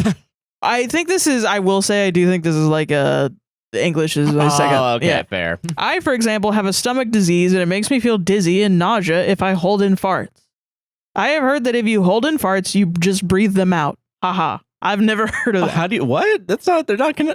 I don't think that's how it works. No. In some cultures, it is heard of to just drop your guts in the elevator and it's fine. No one likes it, of course, but it is okay. It is the same with spitting phlegm. I find that way more gross than people releasing gas. Today at work, I work in retail. I was feeling really sick and kept doing little farts when I was interacting with customers. I felt bad, but I really had to as it was hurting my stomach. I could tell some people could smell it and felt embarrassed, but there shouldn't be any shame. I swear some people look at you like you're dirty, ill, or impolite. I don't think there should be shame when somebody farts. I agree with that. I do agree with that as well. The top comment is, I don't think we're ready for everyone to be blasting ass all the time. Which also, to be fair... And then they said South Park did an episode on this? Possibly. Though I wouldn't be surprised. I don't remember that, but I just am thinking of everyone, like if everyone in the world farted at the same time. I think we'd all die, I think. I kind of think... we would change like the condition of like the air. Gone. Like, yeah. We were worried about those hairspray cans. No, we should have been worrying about cow farts was what fucked up the cow ozone. Farts are really fucking shit up. Yeah. So like, okay, like listen, to take the the like is not allowing people to fart ableist route. That's what I'm saying. This person's disabled. Yeah, right. I do think they should have just been allowed to be like, I'm so sorry, I have to go to the bathroom. Yeah, because that's real. Some people have something like illnesses so bad that they need to do XYZ, which I will say compared to which is worse, phlegm or farting? Okay, recently there's been like this felt a bit nostalgic because it felt like a Reddit millennial fact. Sorry, millennials, I love you, but we see you and we hear you. We see you and we hear you, and I love you, and you're amazing, and you're great. Okay, you feel good? Okay, but I mean, there's been like a recent like people are talking about like, hey, farts are poo particles, like they're actually your shit. Yeah, which is I've heard like 6 different people online say the same thing. Why is that coming back? I feel like we all knew that. I didn't, but it didn't surprise me. Yeah, I was like, I thought it was a little funny, like that. I thought it was just some new gas. Like that my body just made a gas. But it made sense when I heard it. I wasn't like, I don't know, do you give a shit about poo particles, I guess? Not. I don't. I mean, but I think I'm gross. But I mean, I think it depends on where it is, right? Like farting, like if you're gonna fart, it's gonna be everywhere. Well, you know those people that have like bathrooms where you poop in the toilet and then they like worry a lot about how the poo particles get from one place to another. Yeah, I remember a Mythbusters thing about that where I think they tried testing like, okay, is putting your toothbrush right next to the toilet bad and on the opposite side of the bathroom good? Yeah. And then it was like, nah, there's shit everywhere. Yeah, there's just shit there's everywhere. Shit everywhere, yeah. I think that maybe is, because I think I also remember that. But I think it's just like, yeah, shit's everywhere. So what's up? And like the thing I guess is like, it doesn't mean you shouldn't like clean up places, you know what I mean? You should clean. Yes. Yeah, like put a Clorox wipe on the bathroom counter every once in a while, Like, yeah, you should be cleaning your bathroom probably more often. Yeah, if you're living like us. I do think elevator too far. It's a bit like when you're in an enclosed space. It's a bit. I think the smaller the space, there should be designated farting areas. Yes, like honestly, smoking. unironically, I think that would be good. Yeah. Go outside and fart. Fucking crazy. Yeah, like fucking. Well, like who cares? I gotta whip a wicked one outside on my balcony. We're willing to like have breastfeeding mothers hide from the public, like because we're like, oh, don't breastfeed in front of me. Why can't we? We should hold on a second. Fuck this tent dentist. Actually, farting's bad. We should have farting booths. Wait, you're going more puritanical? Hold on a minute. Wait a minute. Whip a titty out. I don't give a shit. Whip a titty out. We should get rid. Okay, we should get rid of the pregnancy or the breastfeeding booths. Yeah. And we should just start farting in them. Where are these breastfeeding booths, by the way? Not like trying to sound like where for science, I'm not trying to do that. Like places like the airport, usually. Like airports is like one of the big ones I remember. I've never seen one before. They're out there. I thought pregnant women were just discriminated against. That was like, I mean, why are you talking about aren't they like still though? Because like we're still like hide your shame. That's what I'm saying. I think we should hide the shame of farting more. Okay. I don't know what I believe with this guy. I don't understand it at all. I think there's a better use for. I think it's weird what we demonize and what we don't demonize. Maybe that's what I'm thinking. I think I've been reminiscing on this memory when I was a child where I was in music class, and then this one kid whipped just a fucking crazy fart, and everyone reacted like he committed like murder. And I don't know why. That might be an overreaction. It was actually crazy. He got banished from the room because it was that bad. Wow. And then he like left, and then everyone got mad at him for leaving us in the room. Yeah, while because that's he where the had fart left. is. Yeah. And then they like gave him Febreze like clean it up, like he had like messed up, like he had spilled something on the ground. And I'm like, this is elementary or middle school. So That's it's a like, little crazy. It's a kind of wild, and I keep thinking about it, and I'm like, what was up with that? Like, why was everybody? It just, I don't know. I probably wasn't, like a silent observer. I don't know if I was part of it. Were you standing on the sidelines? Was this a what would you do ABC fucking thing? I think it affected me so much because, like, as a neurodivergent person, I think I was like, is this how bad it is to fart? Like, if I farted right now, this is what people would do to me? They would banish me and then they would make me clean up the air? What? That is a little crazy. That's a bit much. I think part of it too is like a fart is unpredictable. Yeah. You don't know how bad it is until you do until it's too late. Yeah. Yeah. So, okay, I don't think we should. Also are sensitive. There are also sensitive smellers out there. Yeah. They probably got something going on. Listen, so don't. Yeah. Keep the farts away from me personally, but like. Yeah. I okay, I don't think we should judge people for farting. No, I think if it happens, it happens. It's, we're it's natural, it's whatever, right? We're post-event. Yeah. We can't go back. There's nothing we can do. Yeah, put the fart back in the jar. Literally, yeah. Yeah. Show a little bit of courtesy. Maybe don't do it like right in front of everybody. Yeah. Don't do it to people. Maybe there should be just a little level of not shame necessarily, but discretion of when it comes to it. There should be designated farting areas. Yes. With outside and with fans on so that you know that maybe and like Febreze around. Yeah. So that like, hey, you got to fart, you go outside and maybe you do clean it up. I don't know. Maybe that is the way to do it. But how do we get these poop particles out of the air? Yeah. Because I can sit around and say, yeah, I don't care if you fart around me. I don't give a shit. But who knows until the worst fart I've ever smelled happens. And you're like, this sucks. No, actually. You're not really a farter. I don't be smelling your farts. I mean, I do fart. I'm sure you do. No, yeah. I mean, I will say, though, a lot of it is like, I'm not risking it. I'm going to the bathroom. That's crazy. I'm not. Why? Because I'm just like, I'm so worried about shitting my pants, man. Oh, okay. Yeah, no, I get that. I understand that. Solved it. They talked about poop for too long. I talked about hell at some point. So you missed out on that.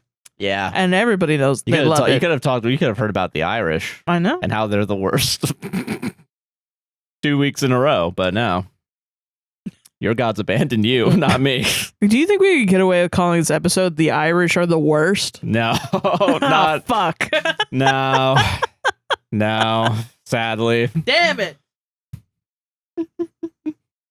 Is it okay?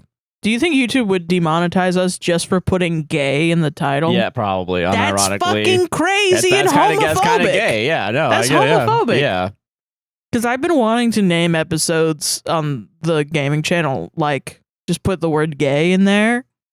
And I think it depends. Like, I think I'm willing to bet if we did it for the podcast, we could maybe get away with it.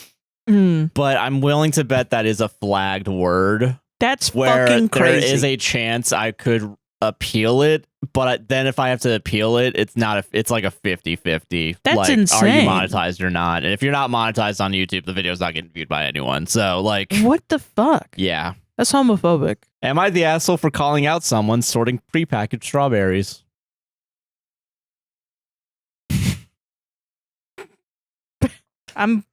Let's just get into it. I don't know. I don't know what to say to this. Am I the asshole for calling out someone sorting prepackaged strawberries?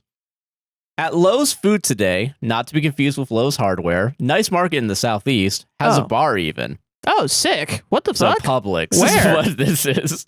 Where do I have to go for this? That's pretty cool. So I'm going through my list and head to the produce to get, produce. Okay. Go to get strawberries, but there's an older woman there. She's looking at the prepackaged, turning them over and looking at each one. Fine, we all check so we don't get bad ones. I go grab some sweet potatoes, then come back. I now see she is opening up packs and sorting them to make her, quote, perfect pack. At this point, I spoke up with, You have to be kidding me. Seriously? And she says, I don't care. At these prices, I want all the good ones. $3.99 a pound, and she is bitching about the price.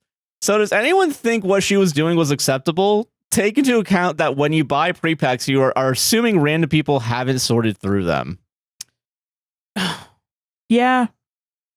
Fuck. See, this is where Big Brain Josh... I'm in trouble with this one. See, here's my compromise. Yeah. Bring gloves to the supermarket.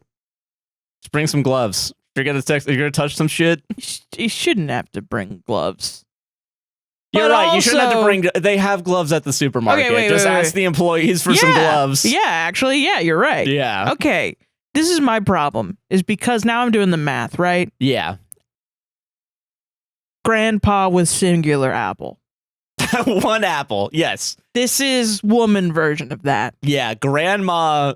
With a lot of strawberries. Let's say 20 strawberries. Probably. I feel like 20 strawberries are prepackaged. That's crazy. How many do you like? You get a good amount. You get 8. They're big.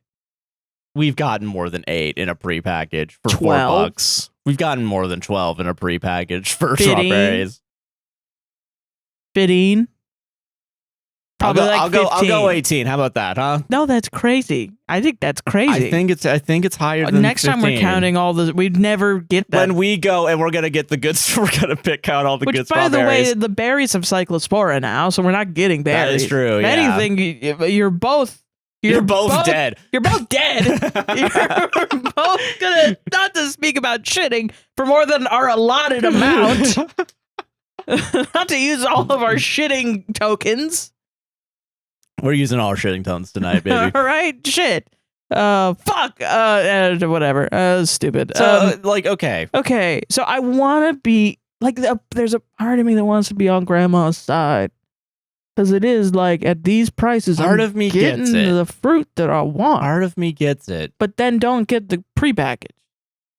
See, but that's the thing with strawberries specifically, right? Like, I don't think there's just a big strawberry pit you can go to and scoop up. There should be, maybe. Right. Publix, get on this, huh? You're welcome. Get $1 million idea bin. just to get the big strawberry pit. And then I'm gonna die laughing. I'm already laughing thinking about the woman buying a singular strawberry. Yeah. I'm almost crying please let already me at the through? concept. Holy shit. Okay, I mean, I don't know what to say, honestly, because I feel like I'm misogynist if I say Grandma can't do this. Because I said Grandpa can have a singular apple, and I really, really don't want to say that Grandpa shouldn't have been able to get the singular apple. And he wasn't even Grandpa, he was 60 years old. Yeah, and that wasn't the issue. It was just he wanted to cut in front of someone with the apple. With a singular that was the apple. actual issue. And the guy was like, no, I told off an old person today. Yay, me! And then everyone was like, what the fuck, Sarah? You like old people? You're the devil. And I was like, I mean, shit, let him go. Let him get his apple. And I feel like this is similar in the vibe of like, let Grandma get her perfect strawberries. I don't know. Fuck it. Who cares? But then there's also a big part of me that's like, she is acting up a little bit. She's kinda, like, there's nothing more embarrassing than being with my grandma at the supermarket. And she gets the big old thing of grapes and then she starts eating them before we checked out. And she's like, here, you just have some. And I'm like, no. I'm not going to. They're not paid for. Yeah, this is illegal. This is illegal. This is a crime you're doing, Grandma. This is the rules, Grandma. You're fucking off the chain. Yeah, there's some social norms, Grandma, I do care about. And there's something that I kind of refuse to acknowledge, even though I will, just by saying I refuse to acknowledge it, is I guess old people are just going to the supermarket to fucking act up. I think so. Like, I think they're just going there to fuck with people, and maybe the young people that are like, oh, for fuck's sake, Grandma. For fuck's sake. And then the grandma's like, I'm a little stinker. This is the only place I can be a little stinker. Like, maybe that's what the young people are sick and tired. I can't rewatch the same movie at the cinema 3 times, all right? I've already allotted all the movies that came out this week. I gotta go somewhere else for my entertainment. I gotta do something else. I'm gonna go to the supermarket and have some trouble. Start some trouble with a right young here person. in River motherfucking City, dude. Yeah. Christ, dude. And then it's when you're there enough to like you're working like 60 hours a week and you got to pick up some strawberries for your kid's birthday. Yeah. And grandma's just wiping all of her fingers all over it. Touching all the fucking like yeah, it's not. I feel like you would be like, oh, for fuck's fucking sake. Yeah. Jesus Christ. What the fuck? Grandma, why are you plucking all the leaves off the pineapple? I don't like it. It doesn't taste good. It doesn't taste good. Well, you haven't bought it yet. What if someone wanted to use that for compost? What if someone else wanted to put it in the trash? Plug it off, throwing it on the floor in front of the janitor. Just like being so rude. And it's like, okay, I think there's a line, and I think I'm going to put a line in the sand here and make a point that it wasn't, you can let old people be rude. Yeah. It was when you're next to somebody and they have one thing, you can let them go in front of you, and it's okay. Yeah, it's not. It's sometimes to be polite to old people. Yes, yeah. That was my whole point. Sometimes. And I'm sorry. And then old people act up, though. I guess it's not a popular opinion, and I'm sorry. And I will continue to flagellate myself for the rest of my fucking life, apparently, because people are mad that a 60-year-old man wanted to go first to have a singular apple, and this is going to haunt me for the rest of my life. And I'm so sorry. Apple 2, strawberries. Fuck. Big fucking big. I will say, I mean, the other thing, though, is you're washing that fruit when you get home. You should be. Yeah. You should be. To get all the spiders off of it. Yeah, exactly. Yeah. You want to eat all the spiders that are there? Yeah. If anything, just to hold yourself, like, go to sleep at night, close your little pretty eyes at night, and just imagine grandma getting bitten by a lot of spiders. Yeah. That are all over all the strawberries. I think of like those, like the scarabs from like the Mummy, like coming out of the mouth. Yeah, just imagine spiders coming out of this grandmother's mouth, and go to sleep. And have good dreams of that, I guess. Yeah, be real. Because you hate her so much. Think of the grandchild that no longer has a grandparent. Do you think they're gonna be crazy rebuttal to the like Apple people being like, I can't believe you do that? Crazy rebuttal from me. Yeah, like you're a good person. Oh yeah, you're the perfect person. Yeah. Oh yeah. I mean, I think that was part of my argument was, oh yeah, and you're the perfect customer. Yeah, the cashier's mad at the old guy. Yeah, I do remember that. And not you. The cashier fucking hates you too, idiot. Yeah. Which, I mean, I get maybe why that would ruffle some feathers, I guess, looking back on it. Mistakes made, promises kept. And you might be like, Sarah, why do you keep bringing this up? Because I think it was one of the funniest things I've ever done. And I hate the concept of people just not thinking that there's something wrong with me. For making a joke. For making a little joke, having a little fun. That I think is the funniest thing I've ever said in my life. And I've said a lot of things. One apple, it's so funny. Dude, going to the IKEA with the one glass. Hey, dude. Like, I'm gonna get this real quick. Walking through the entirety of IKEA, you pick up one thing is funny as fuck. Yeah, going through IKEA and just getting one of those like chocolate bags right at the grocery like at the counter. Like that shit is funny as hell, and it's almost as funny as being behind another person that is buying their entire house at IKEA. Yeah. And they say, no, thank you, old. No, thank you. No, thank you. I'm going first because I was here first. Those are the rules. Those are the rules. British. What if that person was British that got mad at me? Maybe. That would be sick. Yeah, they're like, we live in a society. She doesn't respect the queue. Yeah, because I'm fucking American. I believe in freedom, motherfucker. Red Hawk caw sound. Hell Not an eagle sound. Thank you. Comments. You're well, yeah. Yeah, I don't know. I'd say kind of fuck her. Get your grubby little hands on those strawberries. Yeah, I do think I eat produce with the acknowledgement that some people probably touch this, but also like I am cleaning it. All of them. Also, she's taking all the good ones. That is kind of true. Yeah, that's kind of fucked up. What the hell? Is someone just gonna buy all the shitty one? I mean, maybe. Yeah, I don't know. There's nothing I hate more than opening up a piece of thing and I'm like, what the hell? This is all bad stuff. Yeah. Somebody fucked this up. Why would they allow? That is so true, dude. Getting sued by the strawberry company for being like, hey, you fucked up all our shit. People think sometimes are like 1 in 100 things have bad berries in them. But then, like, can you imagine being the person who has the job that's the like, get your hands off those strawberries? Can you imagine being that person? Can you imagine, like, having to have like a CCTV camera right in front of the strawberries? We got a strawberry toucher over there. That would be insane. Like, that's your whole job, and then you got to come out there with like a baton, like a laser baton from like Cyberpunk, and then you got to be like, hands on the ground, Granny, hands on the ground. You get your hands off those berries. Got the berry alarm. Get your hands off those straws. That's so fucking crazy, dude. Chief Straw Officer here. Yeah. Strawberry quality assurance to aisle 7. Strawberry. Hands in the air, old woman. Woo! Oh, I just didn't know what was going on. Yeah, I've heard it all before, lady. Yeah. Tell it to your lawyer. The most geriatric jail, the strawberry jail. No, I didn't realize that was against the rules. Tell it to the judge, Elaine. Tell it to the judge, yeah. DA's like, I can't try this. DA's on my fucking ass. I can't let you go again. This is your third strike. Yeah. Strawberry parole. How did I do it again? Like, I mean, maybe they're just acting up, and maybe you have to go to the grocery store and tell these old people to just get in line. I guess. Get in fucking line, dude. But that makes me so sad. I loved the whimsy of the guy in the singular apple. I think there's some things allowed in the produce aisle. Yeah. That you can do. I guess. Mostly the apple thing.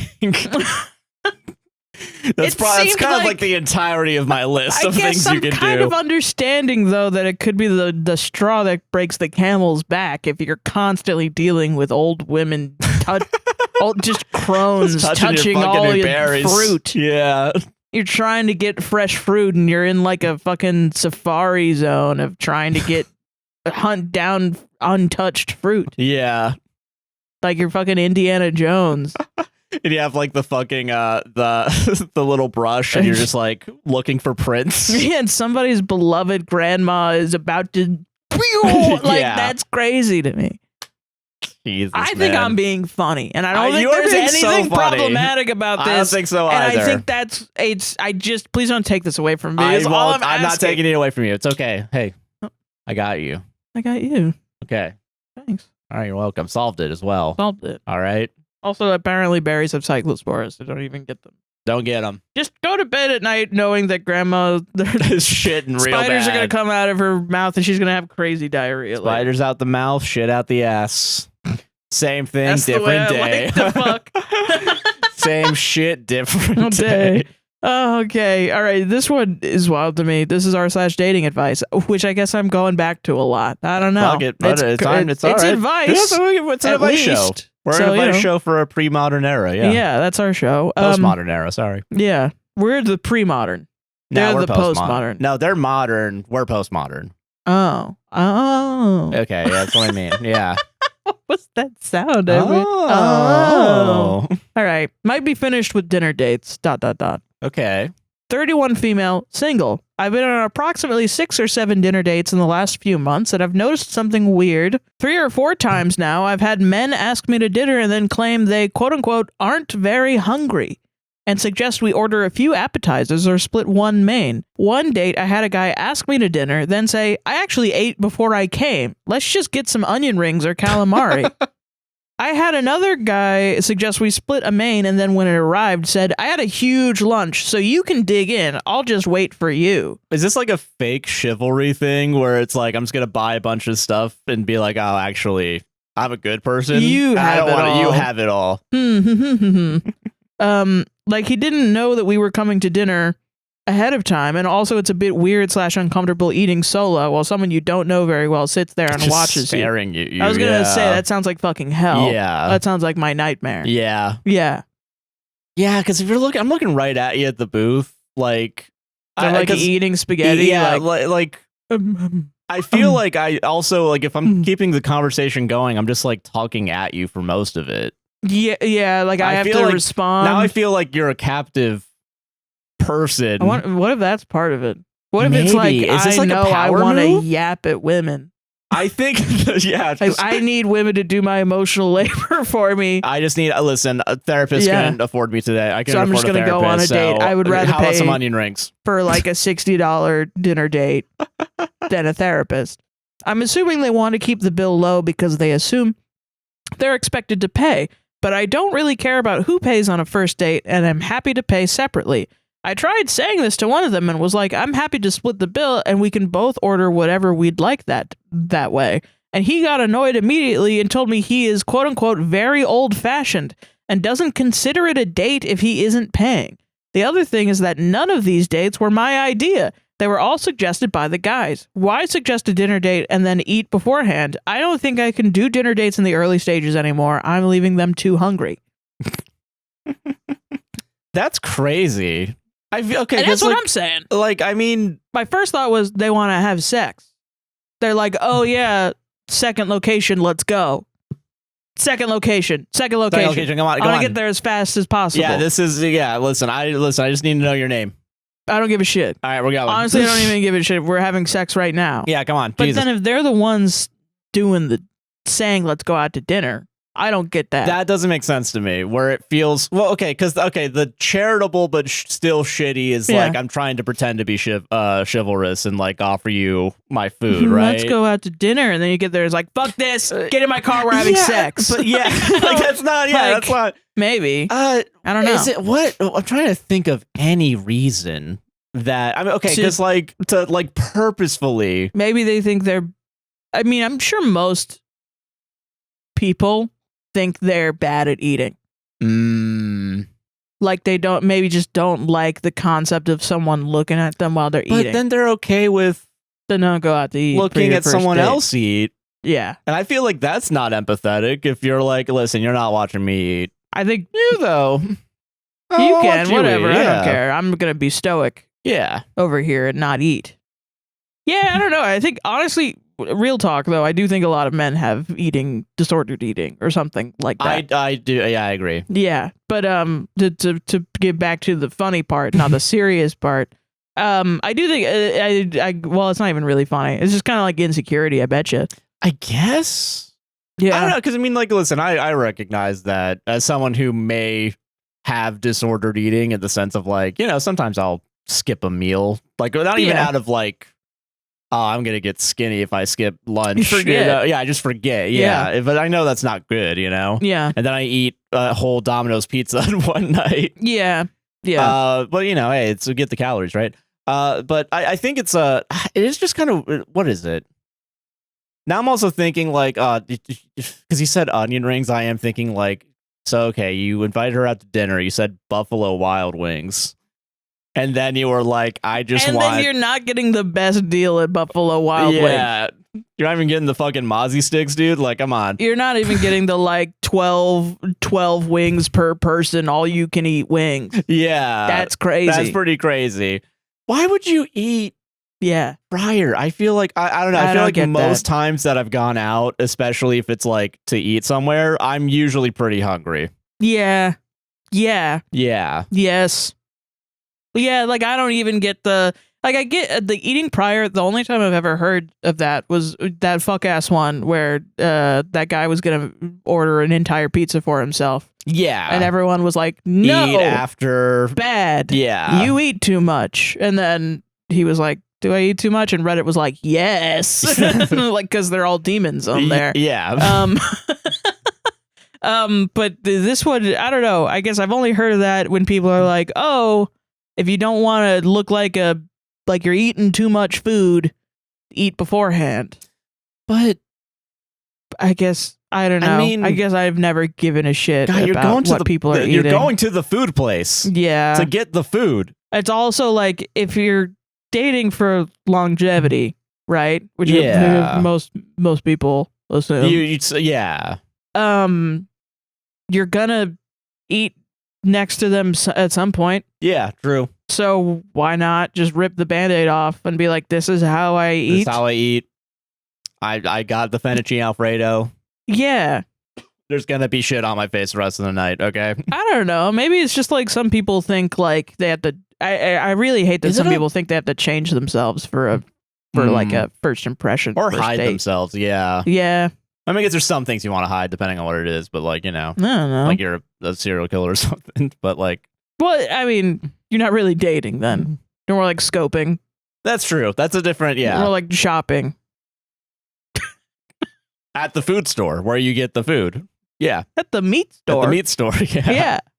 Yeah. But no, fucking, that's interesting, man. Yeah. I wonder how much of it too is like, how many dudes do you think don't know how to use like a cloth napkin? Yeah. Yeah. Do you think I wonder if that's or like I feel like I don't want to go to a fancy restaurant because I don't know what to do. I bet. Maybe. I bet a lot. Is it also... Is there a manosphere thing now? Okay, because now I feel like when it's multiple guys now, this is the only reason why I'm thinking it. Mog her, dude. By eating less food, then she'll think she's fat, and she's more likely to fuck you. It's called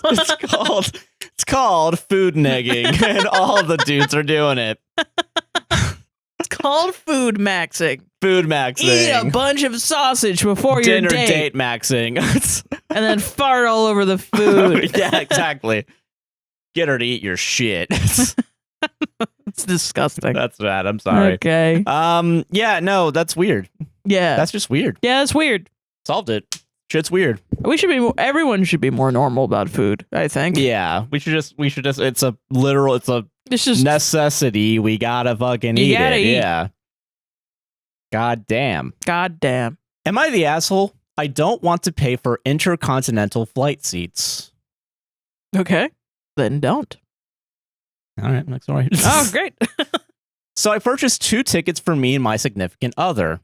They cost $2,000 for economy. Not too bad for direct flights from the US to London. I did not choose seats and pay those fees as they cost $700 to $950 additionally. Fucking God. Significant other asked me to add the seats on for $700 more. I say, no, thank you. I offer a compromise. You can pay for that portion of the trip and pay for the seats. She did not like my attitude about it. Am I the asshole? The trip is my idea. In about 80% of the cases, we end up sitting next to each other anyhow, picking fee-free seats day of travel. A plane is a bus with wings for me. The cheaper we travel, the more things we can afford to do. Kind of get it. Depends fully on like what the seats are like. I mean, 900, 750 just for insane. This is where I'm like, because like I think Reddit teamed no assholes here because I get wanting to sit next to your significant other. Yes, I also get not want to pay that shit. 700 being like like half of the ticket almost. Yeah, on top of the ticket. Well, it's probably both ways. Probably, yeah. Yeah. Still though, that's like. Unless it's $300 per ticket, you know. That's true, yeah, round trip. Or something, yeah. Possibly. But I mean, still, though. No, that's still wild. A lot of money. Like, yeah, I'm not dropping $700 on anything without talking to you first. But then it's also like it's a long flight. And if you're not next to each other, that's going to suck ass. Yeah. This is why, I mean, we have friends in the UK, and I've even thought about being like, for my 30th birthday, I'm gonna go over there. I'm gonna beat you up. Hell yeah. To my friends. Beat the shit out of them. It's my birthday. It's my birthday. I'm allowed to punch you 30 times. Yes. That's how we do it in fucking America. That's how we do it in America. I'm gonna bring my fists on over there. I've thought about it, but I mean, it is every time I look it up, I'm like, holy shit. It's not the lodging at the place, because luckily our friends live somewhere where it's not that bad. But like, flights. It's the flights. It makes sense. And I would want a nice seat so that I'm not like pissy the rest of the trip and ruin the trip. Especially on international flights, because I always forget they're the one, like the huge ones with like the 4 seats in the middle. Yeah. 3 on each side, I think. Or at least that's how it is in movies. I've never been outside the country, so I don't fucking know. I've never been like even on a cruise. Like I've been on a cruise. I haven't flown out of the country. That's much different. Yeah. Yeah, I don't think I've flown out of the country. Here's where I think this is where we all just need to get together and destroy the plane companies. Yes. we gotta get after the airlines for these ridiculous fees. Are you fucking kidding me? Yeah. I do kind of feel like it's just a bus. You know what I mean? Planes are magical. They are magic. They are lifted up by air magic. Air, yeah. Like, let's be honest. But, I mean, how much is air magic priced, really? Yeah. It's the Mark Maron bit of the, like, wow, that's the stereo that Jack White uses. $1,000? Okay. But then he's thinking if he buys it for $1,000, the rest of the time he has it, he's going to be like, this is really nice. It's not $1,000. $1,000 nice. Yeah. I don't know if it's worth $1,000. Yeah. It's a joke more about how he can't have nice things because he hates himself. But anyway, I think this is the similar-ish where it's like you maybe should, but then also sometimes doing it, it's like, okay, if I have the in-flight meal and it's like, I got the Italian one and they give you shitty fucking pasta with ketchup on it. Yeah. And you're like, I spent like a lot of money on this. I spent a lot of fucking money on this, really. But it's also like, I don't know what the correct way to do it is. Know what I mean? I feel that. I wonder if it's like, I wonder if it's harder on international flights maybe to pick seats, or not even pick seats, but like, if you don't pick a seat, same day you pick your seat at the thing or whatever, is it hard to actually find a pair of seats or something? I don't know. I mean, probably. I mean, if they're saying 80% of the time, I would probably take that bet. But then also, are you going up to people and being like, hey, can you move? That is true. And that is always a little like... You're gambling. Yeah. I'm here to tell you, too, like my job is to read Reddit.com. Those people hate you. They're talking about you on mad Reddit. Shit about you. Constantly people are like, somebody asked me to switch my seat and I exploded internally and then I externally exploded onto Reddit. Yeah, and everyone on Reddit was like, yes, go off. Oh, you should have killed them. You should have killed that person. You could have been Vlad the Impaler and I would have voted for you for president. It is wild how much these people dislike the concept of somebody going up to them and being like, can you switch seats? Now, if they paid $900 for this seat, I would also be like, I've told people get out of my fucking seat for less. That's true. Less money. I mean, there was that one time, both times, many Creator times, Clash, so many times. I feel like every concert I get there and there's some young fuck sitting like, in my just seat. Like, we'll just wait and see if someone shows up. Hey, that's my seat, and they go, really? Yeah, they're like, and I'm like, yeah, look. Is this the number that is the number? Yeah. And then they go, oh, I must be over there. And then they go over there, and then they fucking look at me like I'm the devil for the rest of the time. And it's crazy, too, because I'm sitting in the seat I paid for. Yeah, and it's always funny, too, when they're like, oh, I must be sitting over there, and it's like in a completely different section. I must be sitting over there like a something that's more expensive and has better views and is next to my friend. Weird, huh? Interesting. Oh, I just didn't want to. You just didn't want to hang out with my friend. I fucked up so bad, dude.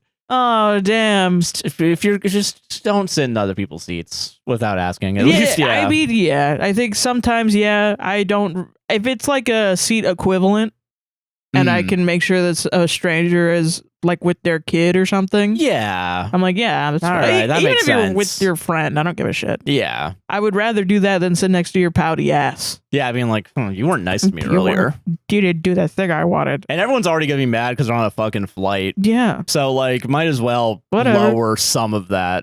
I mean, everybody's doing a calculation of what's the most comfortable I'm gonna be for the next 12 hours. Yeah, because you being comfortable will make me comfortable. But if I'm so uncomfortable that you've ruined my flight, then I'm not doing it. Yeah. And I'm okay with saying no. I feel that. Yeah. Fuck the airlines. Yeah. You know what? Fuck the airlines. Yeah. I don't think there's an asshole here. I get both sides. Yeah. Not to be offensive asshole, but sometimes you gotta be with Sometimes these. you gotta be. Sometimes people got problems. Sometimes it's just like there's a third party there that's fucking everything up. And there's a shadowy third party flying the skies. Yeah. Yeah. Yeah. It's weird gladiators fighting in the ring and Caesar's up there. Exactly. Pulling the damn strings. Okay, unpopular opinion. People need to stop inviting their random friends to outings. This is unpopular? I honestly don't know because you people are going to outings. That's crazy. You guys are doing shit? You guys are doing stuff? This is like a window into a life I don't have. This is crazy. What are these outings too? Yeah. Yeah. I've been seeing this more and more recently where a group of friends make a plan, then someone or multiple people starts inviting their other friends last minute that nobody knows, Jeff. I'm joking. That's not in there. They'll justify this by saying that we're older. We don't have a lot of time to see people, so they try to see everybody at once. I get that, but you also have to respect my time. We made this gathering with these specific people because we know our vibe matches, we have a good time, etc. It's just weird to have outside people not understanding the dynamic. If you like to expand your friend group or bring someone, that's totally fine. Give advance notice and ask the group. Don't just show up with them. Yeah, I mean, don't just show up. Don't just show up. But I think you can ask for sure. Yeah, and ask. Probably people would be chill with it. Just talk. Yeah, just talk to your friends. Just talk to your friends and ask, hey, is this like a us thing or is this like I could invite Can I invite Greg? someone else? Yeah, is Greg available to come? Yeah. Greg really wants to hang out and I don't want to hang out with Greg on my own. Yeah. He's scary. So, please protect me. Yeah. He's bringing his collection of knives and I don't want I think I would rather him be in a group and feel intimidated to not bring it out. Yeah. Yeah. That's true. Or then he's like, oh, dude, more people to show my knives. Can you deal with Greg's knives with me? Yeah. Yeah. Let's go, you and I, as we looked at Graves' knives. Yeah, fucking. I fell in love with my partner looking at Greg's knives. Yeah. Greg's knives. There you go. Yeah, that's interesting to me because I feel like if I'm invited to something and I'm not the one planning it, I'm not doing anything to change it. And I don't know if that's pure laziness or if it's okay, I'm going to be so for real. I think it is. We are both people that are trying not to rock the boat at all. Yeah. And I don't think that's the best. I don't think that's the best policy. I think sometimes you got to put your foot down and we're not the ones doing it. Yeah. And it leads to a lot of problems for us. But, it's really when I'm backed into a corner and I got to get out of this corner. Every other option has been taken away. Yes. I do think I wouldn't be upset if there's a new person. I do think it might be awkward, and that's a social crime, is making me feel awkward. Well, I just don't get mad at that. I think I just am I see that as a challenge of let's see if I can be chill with this awkwardness. Yeah. Because I think I'm more likely to be they're making it awkward, not me. True, yeah. The new person has to overcome immense hurdles. Therefore, I'm sitting with that. I more have to overcome my people pleaseriness by not immediately just trying to make the new person feel completely welcome. Yeah. Because I'm, I can't just turn off performing Sarah to make the new person feel good. One time we were at a YouTube creator event and somebody just invited a chef. And he was just there. Oh, yeah. And I think I spent so much time with the chef, I kind of felt bad. Because I was like, you're the most interesting person here. I just kept talking to the chef. And he said something that was kind of flirty. And I was like, okay, that's not the vibe. That's actually not it. I feel bad that you're not we're all talking about YouTube.com. Yeah. And you were making new stuff for Wendy's. And I think that's just more interesting. That's more interesting than all of us talking about the same job we all have. Yeah. But then he said something and I was like, no, I got to get out of here. I'm in trouble. Fuck out of here. That's not what I meant. Jesus, man. Yeah, I forgot about that. That was the first one too, wasn't it? Because that was the one at Disney, Yeah, Disney, yeah. God, that was fun. Not gonna lie. Some guy tried to fuck my girlfriend. But other than that, it was pretty good. I don't think he tried. I think he was just this ugly girl. This fat bitch is giving me attention. Gotta make her feel a little special. It's Disney, where dreams come true. Is flirting with me in front of her boyfriend, I guess. Whatever. I'll lap it up. I don't know. She's a podcaster or whatever. How much of a piece of shit is that guy? She's willing to risk it all right now. And I'm just like, so like, what do you fucking make? And he's like, damn, she's on my cock right now. Yeah, dude. That's crazy. Dude, she's forgot about the fucking Disney thing though, man. Yeah, the Disney thing was crazy. Yeah.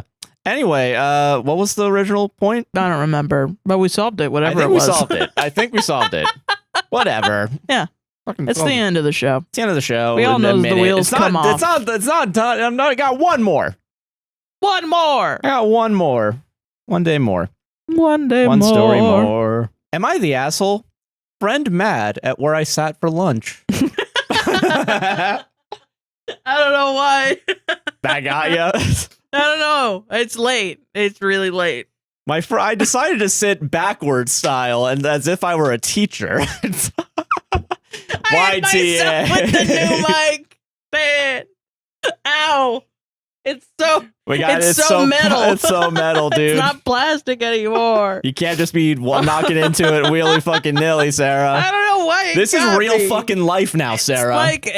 It's like why use more words when you do trick, you know? Sorry.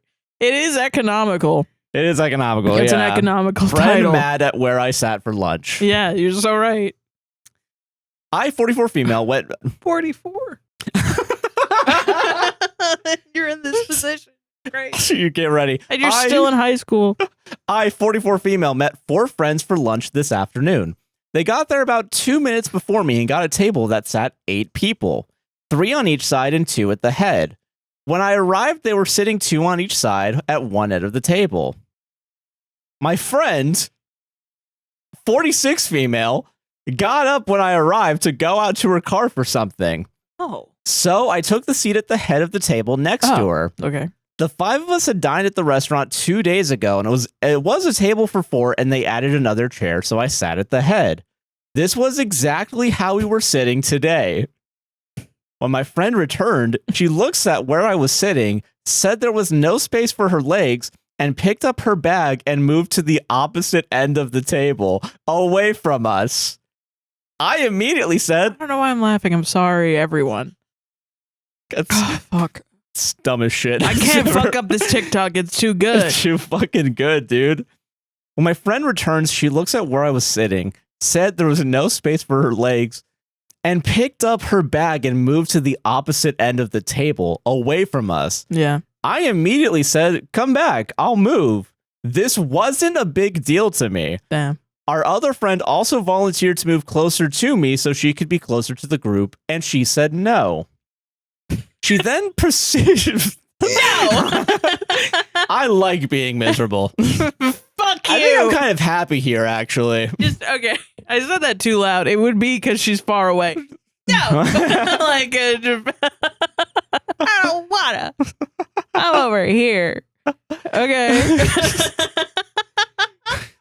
Sure. She then proceeded to conspicuously ignore me the entire time. When it was time to order, I realized that she and the guy I was sitting next to was sharing a meal. So I once again offered to move. I would be going crazy. If I was him, I would be going nuts. Absolutely nuts. So I once again offered to move and told her that I didn't mean anything by sitting there. She told me that it was rude of me to do so, and we'll talk about it later. You're rude. We're going to talk about it later. The guy she was sharing with said, don't worry, because the food normally comes on 2 plates anyway, and he didn't think I did anything wrong. I conversed for a while with the others. I conversed for a while with the others, but then called my waitress and asked her to pack my stuff to go. When I got it, I said goodbye to the other 2 and I left. So I'm out of here. I'm also out of here. 2 can play this game, friendo. I get it, though, I guess. So was I the asshole for sitting in that seat? For context, this is not something that I habitually do, so it's not like she was fed up with a constant behavior from me. My friend, the guy I was sitting next to, and I have had lunch/dinner together at least once a week, and nothing like this happens. I don't know. I have no clue. I don't have any... I think she's just... She's a bucket of popcorn, you know what I mean? She's her own person. Yeah. That's Brenda. She's kind of just doing her own thing. She bodyboards on the weekends and she fucking gets fucking pissed off for no fucking reason. I need the leg space, all right? Listen, how else am I going to practice? My legs are too big. I work out at the gym for this reason. Yeah. So I have as much room at the table. I only do leg day. I love her.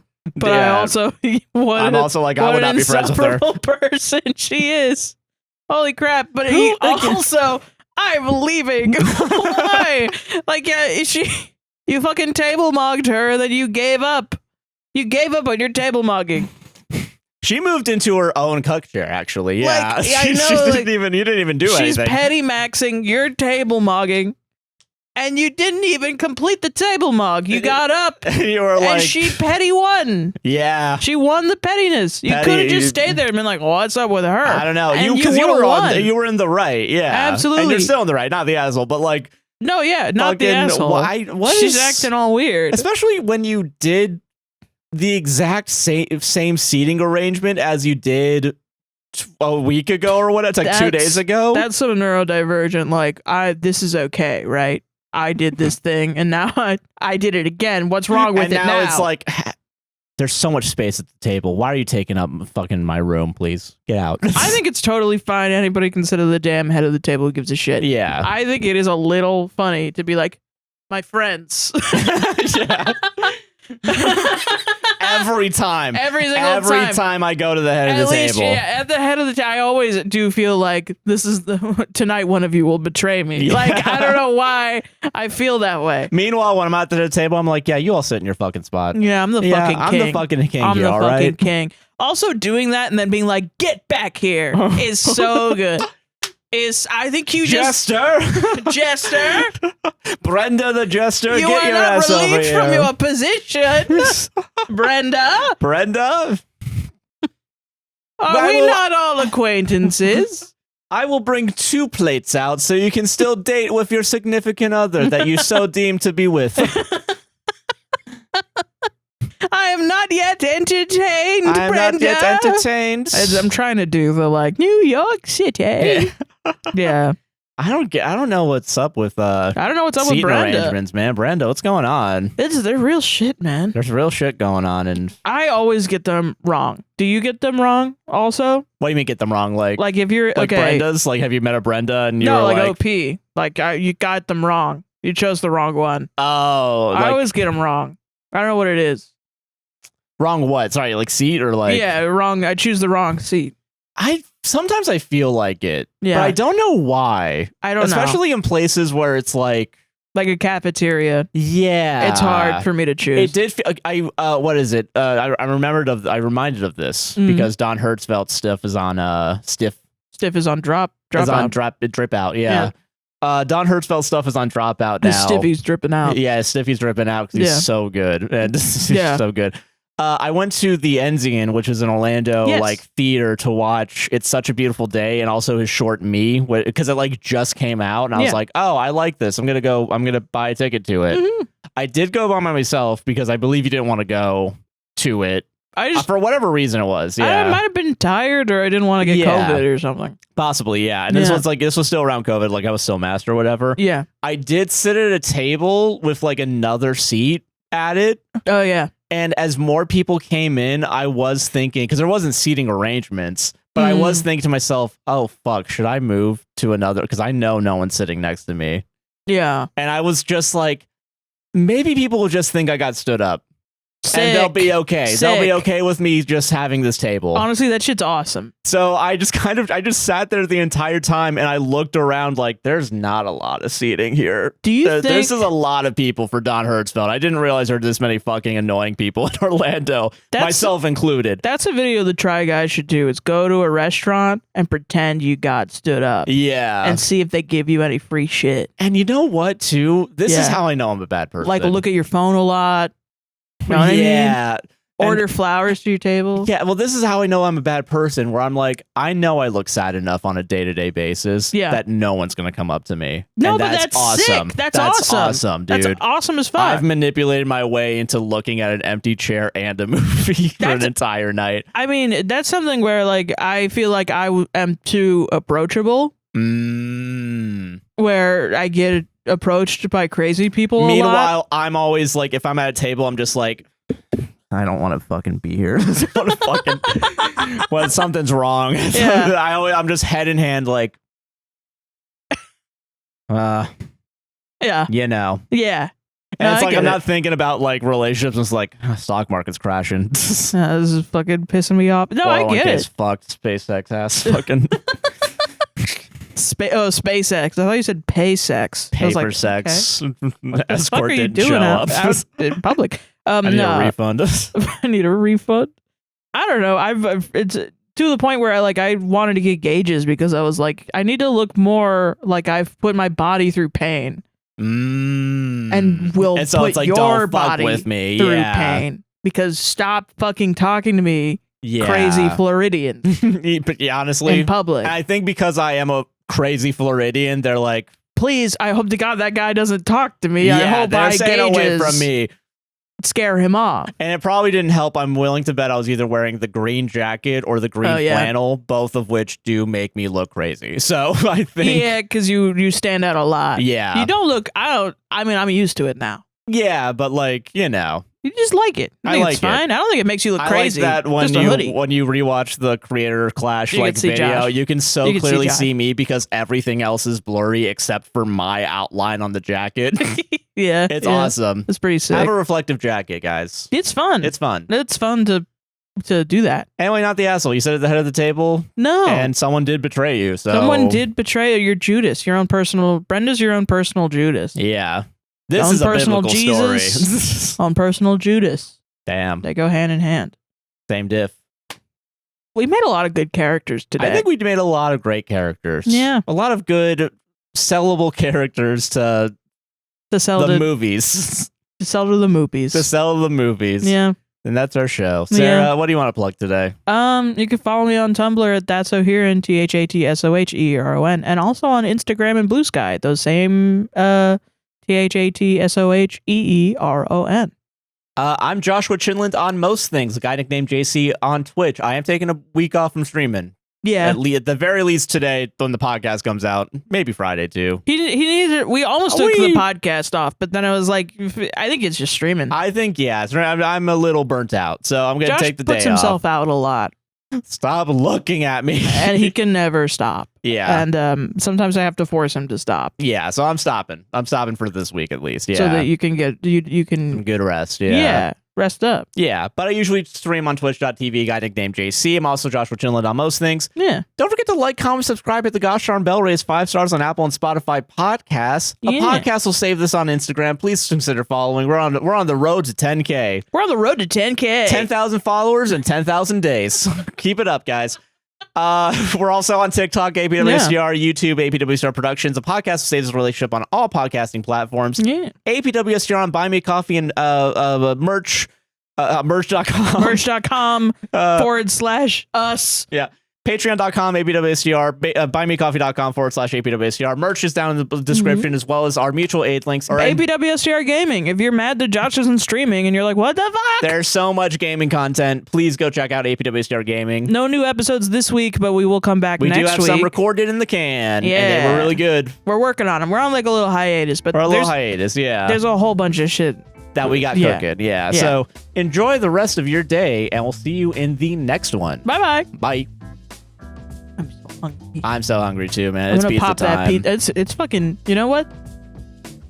They say that in fucking a book I read, a game I played once. Yeah. Freddy Fazbear's Pizzeria. It's pizza time. It's fucking pizza time. He said fucking.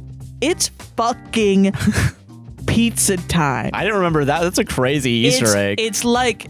It's underlined like 6 times. Real? It is? I missed it. Which is crazy because that's 2 under the bite of 87. Oh, fuck. I You're know. so right. Yeah. It was actually the first precursor. I can't do this. No, keep going. It's the first precursor to the bite of 87, where it's like, it's pizza time, and then there's a bite out of the pizza. You're so right. Next to it, it says 87. You know what's crazy is you know more. This proves you know more lore about Five Nights at Freddy's than literally anyone who worked on the film. Including Scott Kaufman. And the guy who ate a pizza was purple, and he's the purple guy. Again, you're so close. You're so close. All right. You're so close. You're so close. I know purple guy is real. Yeah, he is real. Because I saw him at 3 a.m. Yeah, okay. Right? Amogus 3 a.m. purple guy?